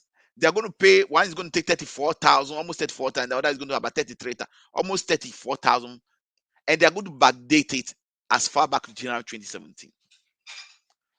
That is where the issue is. You cannot pay them a salary because they are not being scrutinized. They are not in the status law of Ghana. They don't have any business that is defined under our rules and regulations.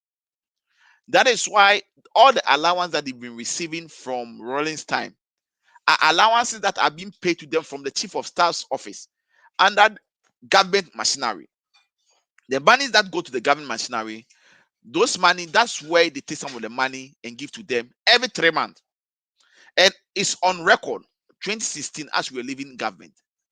The former First Lady, Lordina Mahama, was taking 8,000 Ghana cedi every 3 months. If I put a fake document there, say 23,000, 22,000, all those things were fake. They were not true. And he knows it. Now, if issue has come and Ghanaians are talking about it, no Ghanaian is talking about allowances. We understand that they are helping their spouses. There are some activities that they have to undertake and that they need to be supported in one way or the other. But this shikadicious president is trying to institutionalize salary and was going to pay the wife back pay, which was going to amount to over 1.56 million Ghana cedi. And Ghana and Ghanaians are saying, no, you can't do that. Because your wife is not part of Article 1 holders to be taking the same salary as a cabinet minister. And when we're talking about this, because of the arrogancy of the First Lady and the Second Lady, they came out themselves and said they are refunding the allowance that have been paid them since 2017. Nobody has asked them to refund allowance. And we are taking our money. We took the money back. Nobody asked them to refund allowance. And Alfred, you see these people, they create trouble for themselves.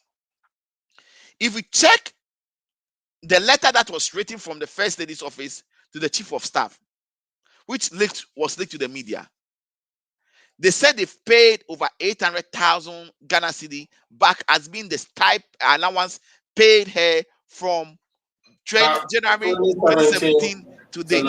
Yeah. Alfred, question over here. Does that mean that she have never used those allowance that was paid to her? That is why she was able to create an account. Don't forget the bank account that was the money was paid into back to government coffers. What the account was created just 2 days ago or 3 days ago.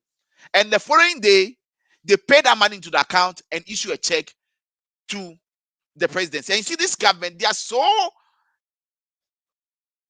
con people in such a way that they said they've paid the money, but we've never seen the check with our eye. Alfred, for me, until I see the check and see that the check has gone to the account and the Auditor General of Ghana has confirmed it, I'm not going to take this, media gymnastic. I'm not going to take it. In any case. But you're saying that we didn't ask them to pay and they're paying back, so why would you be very interested in? Because to you wouldn't have asked them. Nobody was talking about allowance, but if she's ready to pay the allowance that has been paid since 2017, we are going to take our money. Because I think they are making enough. They've made enough from Ameri deal. They've made enough from PDS deal. They've made enough from a Japan deal. My only regret is that my brother Ifa has not been given some of that money. But that family has made a lot of money. This is where we are, a family that he is the only head of state or president in history that has given an appointment to her daughter, biological daughter. It has never happened before. He's the only president in the history of Ghana that has given an appointment to his ex-girlfriend. It has never happened before in the history of Ghana. He's the only president in Ghana that has 52 family members in his government. It has never happened in Ghana before. So for him now trying to give the wife salary, it is mind-boggling. And also to pay the wife 34,000 Ghana cedi a month. Alfred, do you know how many $1,000 it is a month? For what work is the wife doing? So, Alfred, all we are saying is that if I should not come and throw dust into your listeners' eyes this evening, we are against the salary that the committee has recommended to be paid them, and they've decided to backdate it back to 2017. That's what we are against. We are human beings, and we are saying that allowances paid them from the consolidated fund, from the government machinery. Nobody has raised issues. Okay? And if this propaganda that Efa was playing all over, because I'm not surprised the propaganda director of communication of the MPP, they are targeting Odina Mahama that she should also return the allowance that has been paid there. And I was surprised if I never spoke about Madam Teresa Kufuor. If I never, they never even mentioned the name of Nana Kunedu Jimaroris, but they are eyeing Lordina Mahama. Look, this is going to fail. I saw Captain's something about Captain's saying it has failed. It has failed, and this propaganda and mischief is not going to work. If Efa is genuinely, they are saying that Mahama's wife should return allowance. Nobody is talking about allowance. And if she wants to be honest and transparent and truthful, they should also ask Teresa Kufuor. They should ask Rawlings' wife. All of them should return the allowances God given to them. But you know what? These monies that were paid to them as allowance, I am asking a question, and if I should help me here, because I know he's in government, he knows. How come the first lady and second lady has been able to raise over 800,000 Ghana cedis within these few days, which is sitting in their account? Does that mean that money, where is that money coming from? And we, the NDC, are calling for the Auditor General to investigate the account of the first lady and the second lady, because it is so surprising. And money that has been given to you to be used as an allowance to run your office, you never use the money, then he has to pay back the money, then she has to pay that the money with interest. Maybe the husband, loaned her some money, to go because it's from the PDS deal and the Japan deal. The cut he got, that's what he gave to her wife to come and pay back. All right. So you said a lot there. Let's bring you in on this one. And I know this is one of the things perhaps that you and Paul pretty much agreed on, the fact that they shouldn't be paid salaries or allowances because they really don't do any official work that is something assigned to them under our constitution.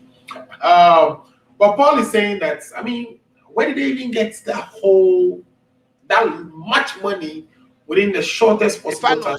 If I should tell us, that should be looked into, and he doesn't even believe that the payment was made until an Auditor General does an audit and shows that those deposits were actually made. And apart from that, for them to open an account, a bank account, just 2 days. If you look at the check number, is the check 00002. I thought you said you didn't see the check, right? No, I want to see the check, but they just mentioned the check number. But we want to see the check itself. They mentioned the letter, the check number is 00002. And information available, which is known, which if I know, is that they just opened an account at that bank, the Consolidated Bank, just about 3 or 4 days ago. They opened an account, and they opened an account. The following day, they pay that huge money into the account, and they issue the check. But I am saying I don't even believe that check has been issued. It is just media propaganda. It is just to throw dust into our eyes, which the NPP and Efa are known of. They will throw dust and mangle the muddy waters with a whole lot of things. Efa, if you have a copy of the check, I know you are in government, please get us a copy. Then, during number 3, Efa, get us the copy next week and show us the copy of the check next week. And I am saying, if I'm afraid, you see, Ghana, the banking system is not serious. It's not a serious system for me. if somebody is able to open an account, okay, and Right. within 24 hours, the person is able to deposit. If somebody open an account and deposit within 24 hours, is able to deposit over 880,000 Ghana cedis in it, it bothers a lot of questions. Where is that money coming from? Right. You have to do a suspicious activity. You have to file a suspicious activity report. The only way she got that money is that the cat they got in PDS and Japan, which Japan know, which Alfred Efa knows. That is the money they are paying. Okay, let's ask Afa what you know. Afa, what do you know that you can share? Paul is saying that you are aware of a bank account that was created quickly just to cover up, just to kind of cut a check for this transaction, and perhaps the check wasn't even cut. What do you have to say? I know you agree with Paul on this one. Yeah, thank you very much. In the first place, the money is not for the office. The money is for the person. So whether it's allowance or salary, it is not for the office of the First Lady. It's allowance for them, right? So the 8,000 you quote for Leodina, it is not for the office of Leodina. So the office has a lot of connotations. It's for the person of. So you are saying it's a payment to her. Yes, allowance goes to you. Allowance don't go to that office. So let's get that now. We have people in this government, right? We have Nana Addo Dankwa Akufo-Addo. When he was an MP, his salary was going into development in his constituency. The finance minister has told us several times, parliament vetting and stuff like that, that he's not taking salary, right? He's not taking salaries. So for me, I know MPP, as we are business people, most people have already made it in life. And if you are telling me that there are not people who don't touch their salaries because they are, they have money, or that people are so broke that if something happens, they cannot come up with money. I stand, even some NDC people, right? Some people that Rawlings described as greedy whatever, he used, I don't want to use that here. Are resource enough to be able to pay some stuff. So that is just a way to divert our attention from how we deal with Article 71, or whenever there is a committee, how the issue should be dealt with. So let's take ourselves back. You know my opinion on this. So, I mean, that I've made that clear and I don't need to repeat that. And I still stand by my opinion. So this is something that in the handing over notes of Rawlings, he recommended that we should do these things for, past, government, past presidents and heads of state. Some of these heads of states are people that were brutally murdered under the PNDC, which gave birth to the NDC, and which Mahama described as very violent party and, has violence in their blood and stuff like that. So Kufuor continued and saw the wisdom in that, right? And then, saw that there's a need for them to be given something. And then so it was continued under Kufuor and has been continuing under Mills. And it goes on under Mahama, and it keeps on. Now, the committee that establishes this, if you see what NDC is telling us, that during Rawlings' time, Mills' time, and Mahama's time, he was directing them as to what to do. If that is what you did, for which Mahama has a lot of, he has a chunk of money when he was leaving office. You know what Mahama is taking right now. He took a chunk of, so as he retired right now, he's having a lot of monthly payments. So if you are telling me that Mahama dictated to the committee, that is very criminal. That a president, when you set it up, you don't dictate to the committee what to do. I've never said that. So you said Nana Akufo-Addo. That's all of you have said. Even Mahama has said that this is just Nana Akufo-Addo trying to pay this and that. And that is an unfortunate thing coming from him. And we have to discuss this dispassionately, right? there's a legal, if steps are not taken, if the terms and reference for them to act is not right, let's just have a formula for them to act upon, right? Now, so we should know that once the committee has finished its work, then Parliament approved it. Now, some people are telling us that they've not seen the report, they were never there, they've not, which calls into their question their parliamentary roles. What sort of people are we dealing with? And some people are even swear by whatever, that nothing came to Parliament. Parliament is House of Records. We have the Right to Information Bill. We are saying that Parliament has passed it. You say no. So on which day was it passed? So it's kind of they are throwing everything and whatever in there so that we deviate from the key issue of whether what has come up, that it's that it is they are being given allowances, right? That it has been increased, it is regular. So let's find a way to do it. It is a recommendation, not to be approved by the president, but from the committee that is set up because of the constitution. And you parliament, you didn't question anything. You went there and we didn't hear anything about it until the report came out. Well, we know the whole, you know. What sort of people are we dealing with right here? We know our architecture is agreement. No wonder we are having a lot of judgment debts, because they go there and all they do is to rubber stamp agreements and then they move on to the next step. They are checking their supervisor. You know that this one is scratch my back and I scratch your back type of thing where exactly. So, so because they know, you see, there's a lot of hypocrisy coming from some, not all, some NDC MPs.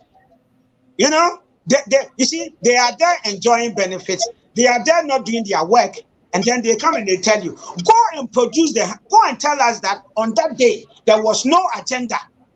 There was no agenda, there was nothing that was approved, and that the speaker at that time did not write to the presidency, because all these things are processed, captured in the Hansard, right, or captured in the parliamentary work and the procedure. So if NDC or 4 people is just doing propaganda with it's just unfortunate. How do we want to treat our spouses? As far as these kind of things, we've been enjoying these things. So NDC is now telling us that, oh, you can continue to increase it, right? But don't change it and don't regularize it and add like whatever basis for all these things to it. And in any case, these are recommendations. Recommendations are not things that you have to do it by force. You can vary it, you can have a discussion and come up with what is acceptable unto all of us. But they are saying that don't use salary. You can pay it, but use allowance. And that is very hypocritical on their part, denying even that the thing has been passed in the first place. Mr. I think you are allowing IFA to twist and distort the facts. That is not fair. This has nothing to do with PDS, and I keep telling you that PDS people have appeared before you. You are saying they are doing criminal things, but you keep approving criminals to rule us. And what speaks about you? Nation wrecking agenda and all that kind of stuff. You just pass them and say, hey, great job. You know, you did a great job. Go. But I think the problem you have is, you know, the NDC saying the president is just trying to slip the first and the second lady and that 71. The presidency did not do the report. But as far as approving, so don't say they are saying, tell them they are lying, because it is not coming from the presidency. Hold on. It's not. Parliament is not president. It's not the presidency. The executive and Parliament approved it. The committee consults the presidency and put everything in there. That is illegal, and we must investigate. So I'm paraphrasing that as your frustration that you think this is what the NDC is doing is mischief. But in terms of the approving it in Parliament part, is that like only NDC approved this, or NDC is not doing their job, right? Because MPP parliamentarians have not denied that we passed it and that we have approved it. What of them have denied anything? That what MPP parliamentarians are doing and some NDC, they are explaining. They shouldn't be approving something like that, though, right? Look, Mr. Muslim, the last parliament that approved this thing was like you approved something. NDC had 106. The MPP has over 140 something. It doesn't matter. It doesn't matter. But when you check the record, okay? The hypocrisy, okay, in the first place, there are some NDC people that are saying that it did not even come to Parliament, so it has not been approved. They were not there. They didn't. They were not part of it. They were not there. Did you hear about it until this time? Okay, one at a time. One at a time. If I Number two. Let me understand that. If I understand that, even if it has been approved, if Parliament approve it, it does not become a law until the president has sent his signature, and the president has done that. That is why the information minister came out to tell us that they are going to formalize it. The president is greedy. He is not supposed to do that. If the president have the heart at the country at heart, he knows that people are struggling. He will not end up to try to pay the wife 34,000 Ghana cedi a month and backdate it as far back to 2017. That is where the gravity of the issue is. So, Paul, you're saying Parliament approved it. That's a lie, Paul. That's a lie. The president should sign it. Instead, the president shouldn't assent to it. Even the president should use his discretion to say, I'm not assenting to this because... Exactly. Because he knows there is difficulty. He himself said people should tighten their belt. But the president has refused to tighten his belt. Difficulty, Muhammad should be the first one to fulfill the huge amount of money he gave to himself when he was living. To live luxurious life, riding in fly that is chartered for £5,000 an hour and take a shower in the sky. Now he's trying to also pay the wife in addition, just to destroy, just to waste the taxpayers' money. And it's, you know what hurts me? My brother Ifa, he's sitting here in the US. They are not even giving him some of the money. But you come in here and be defending them tooth and nail, and which is unacceptable. You get paid to do this propaganda. You get paid, right? I don't get paid anything. I do it for Ghana out of passion. In any case, all that you are saying is just you are not speaking to anything. That PDS, that they've got money, blah blah blah. The Akufo-Addo family is, is dusted. They have the money. Oh, right? Really? So they are not really in there to make money. They are in there to save to save the public purse by ensuring that save the public purse, and he's taking shower in the sky. Save the public purse and he's taking shower in the sky. NDC have not come to power, right? There would have been continuous wastage and spending money on ID cards without providing us with a single one of them. If NDC has not come to power, there would have been a magnitude of free SHS as we are witnessing right now. If the NDC has not come to power, a property interdict would have been 3 years with whatever, with an excuse of auxiliary. All right, there have been countless reports and stuff like that. And you see, let me tell you that allowances are part of salary. And this is something they captured under the presidency within what the constitution has mandated. You are talking about illegality. The constitution has not mandated any allowance, correct? The constitution, no. The constitution. You see, here is the problem. So it was something they were just doing. It was a practice. You see, exactly. They've been practicing it, but they have been capturing it under the, when the committee is set up under the office of the president, president. And we have been accepting it and we've been paying up till now. Now, their contention is a change from allowance to salary. Yes, that's their contention. They have been emboldened. And me, I don't have a problem with the government. Just change the name from pay the same amount and change from salary to allowance and pay. And I am proud and happy. You don't have Ghana. I am proud and happy that with all these brouhaha, right? You see, Mom Rebecca and Samira say, oh, no. That is not the intention, sir. We can do without these monies, right? So you let us cut this and do. Where did they get the money from? Where did they get the money from?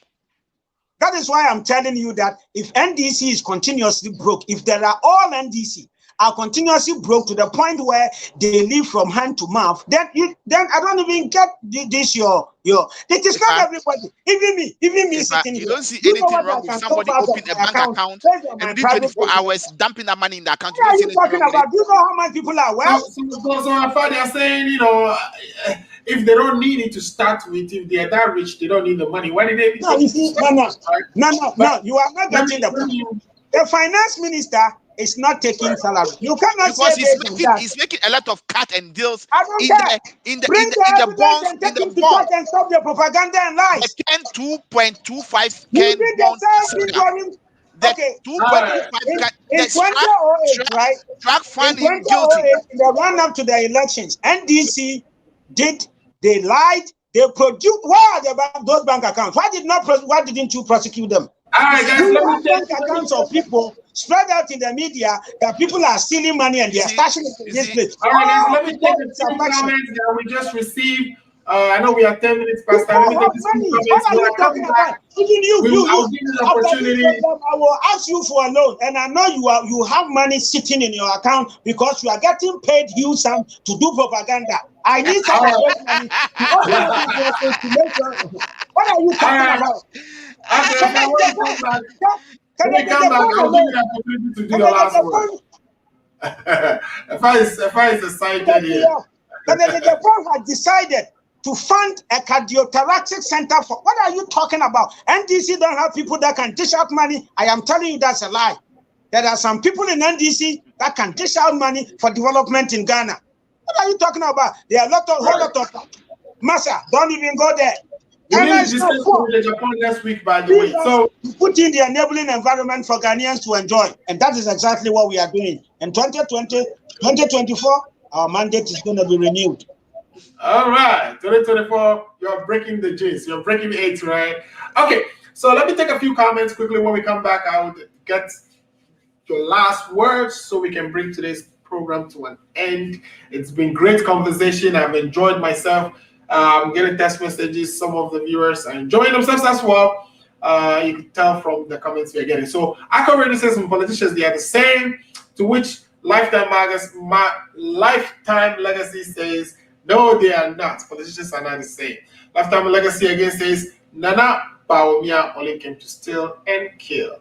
And then St. John says, please, were the previous president's wife taking that money too? So that's a question. Yes, I think she was taking allowance as well. And Paul had said that she was only taking 8,000 cedis a month.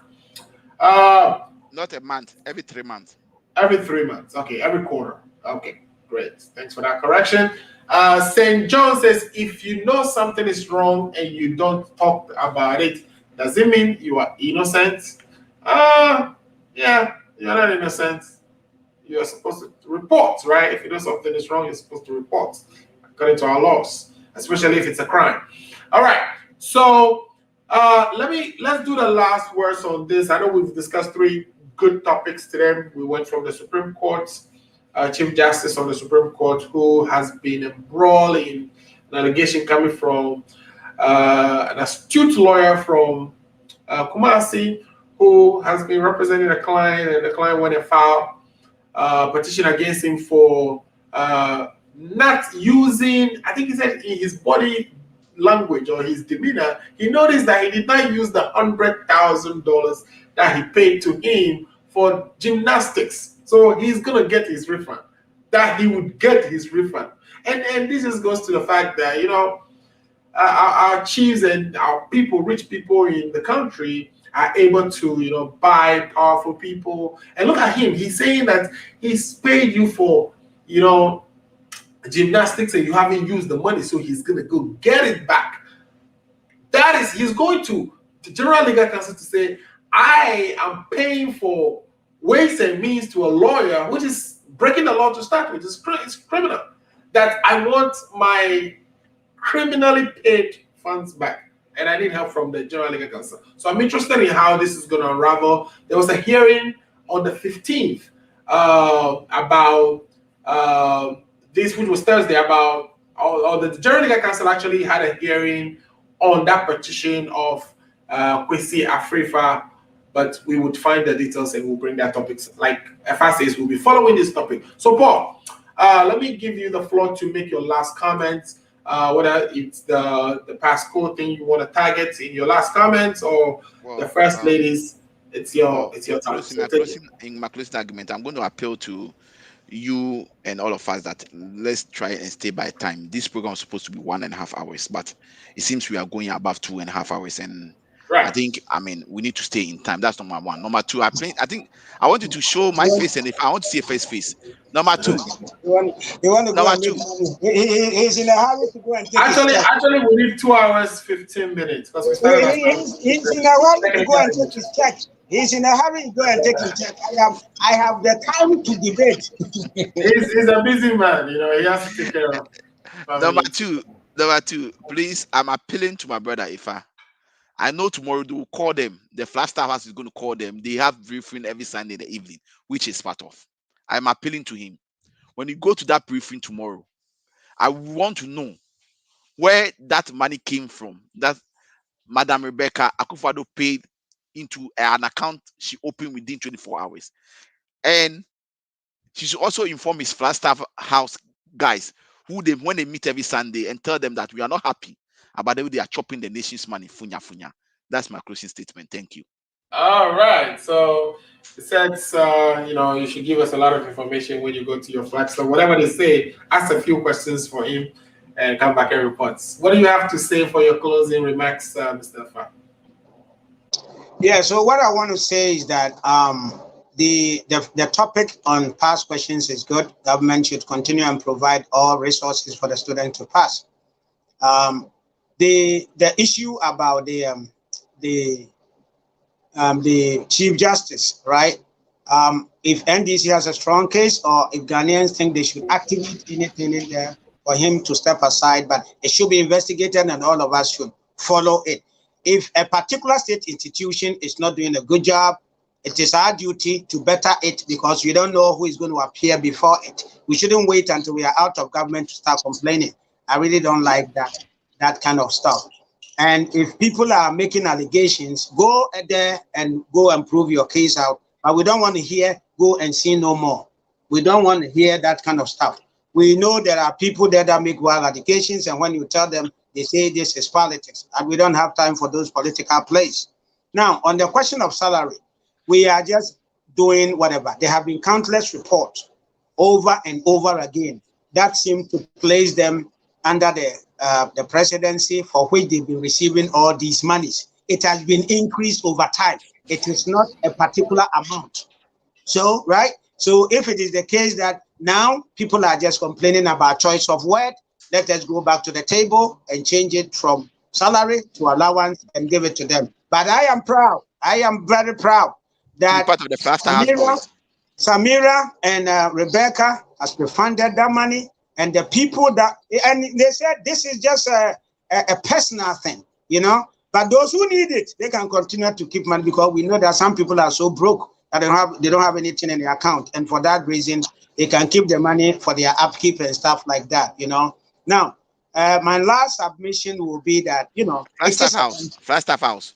It is a country, right? There are some people that all they do is let's go sit down and plan and come and pollute the air.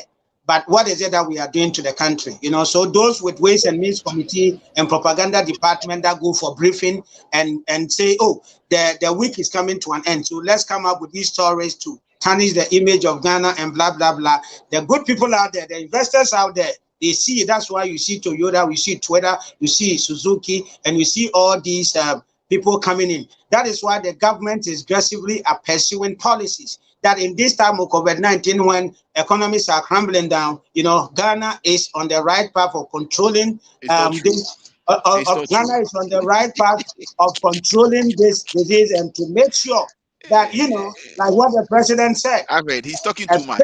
He should talk about the Flagstaff House meeting they hold every Sunday evening. A human being can die. You can't bring the human being back, but you can always bring an economy back. So let us all focus towards bringing the economy back. Government has released. Can I finish? Government has released over 11,000 people to be employed. That is a swift change from those who took us to IMF and employment was frozen. So these are good news that we should all enjoy. Ghana's security is strong. Ghana's media is strong. Let us all enjoy it and eliminate the little piece. And then in 2024, December, go to the polls and renew the mandate of a party. You forgot the Flagstaff meeting. That is into propaganda, and always continue to put out the party that is doing propaganda. That is broke, that will come in and chop the money. We don't need people that will come and chop the money because they are broke. We need people that already have the money, that they can help do a lot more for the good people of Ghana. You forgot about the Flagstaff meeting. If we did not say your Flagstaff meeting, talk about your Flagstaff meeting. Right, we beg you, forgive us, and share and make Ghana agenda the best. Talk about your Flagstaff meeting and tell us who is doing propaganda here. MPP, talk about your Flagstaff we have the men, we are competent, and we are always going to deliver. God bless you all. Talk about your Flagstaff meeting. God bless you, Alfred. Talk about your Flagstaff meeting. We'll bring the program to an end. I would just want to say quickly that he refused to talk about the Flagstaff meeting that he'll be going tomorrow. They always meet them Sunday in the evening and tell them the talking point and give them pollute their mind with propaganda. Tell him to talk about it. I've never attended anything like that. Thank you very much, Alfred. All right, guys, that's been a good agenda. I just say we have a lot of work to do as a country. I will wait for the investigations to conclude so we can see what the whole allegation about the CJ is about, whether lawyer could see Free Fire is telling the truth and what evidence he has. Why would he make such a profound case against a sitting Chief Justice?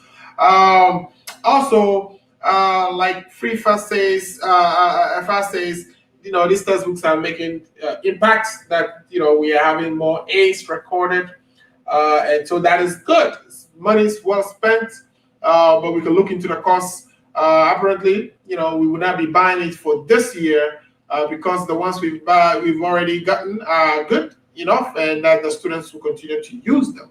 Thanks for watching the show. We also agree that for me, I think first ladies should still have something.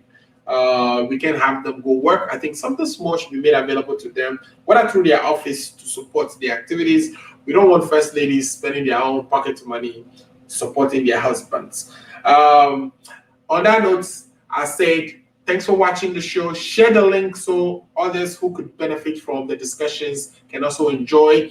What we try to do is, if you have, not listening to the news all week, and you want this one place, last place, to actually come and hear all the intriguing stories and issues cropping up in Ghana and how our country is being run, the Ghana Agenda is the place for you. I bring together one of the two finest communicators within the two major political parties to discuss these issues. Again, my name is Alfred Amozu. We'll be back next week. In the meantime, share the link. Thanks for watching.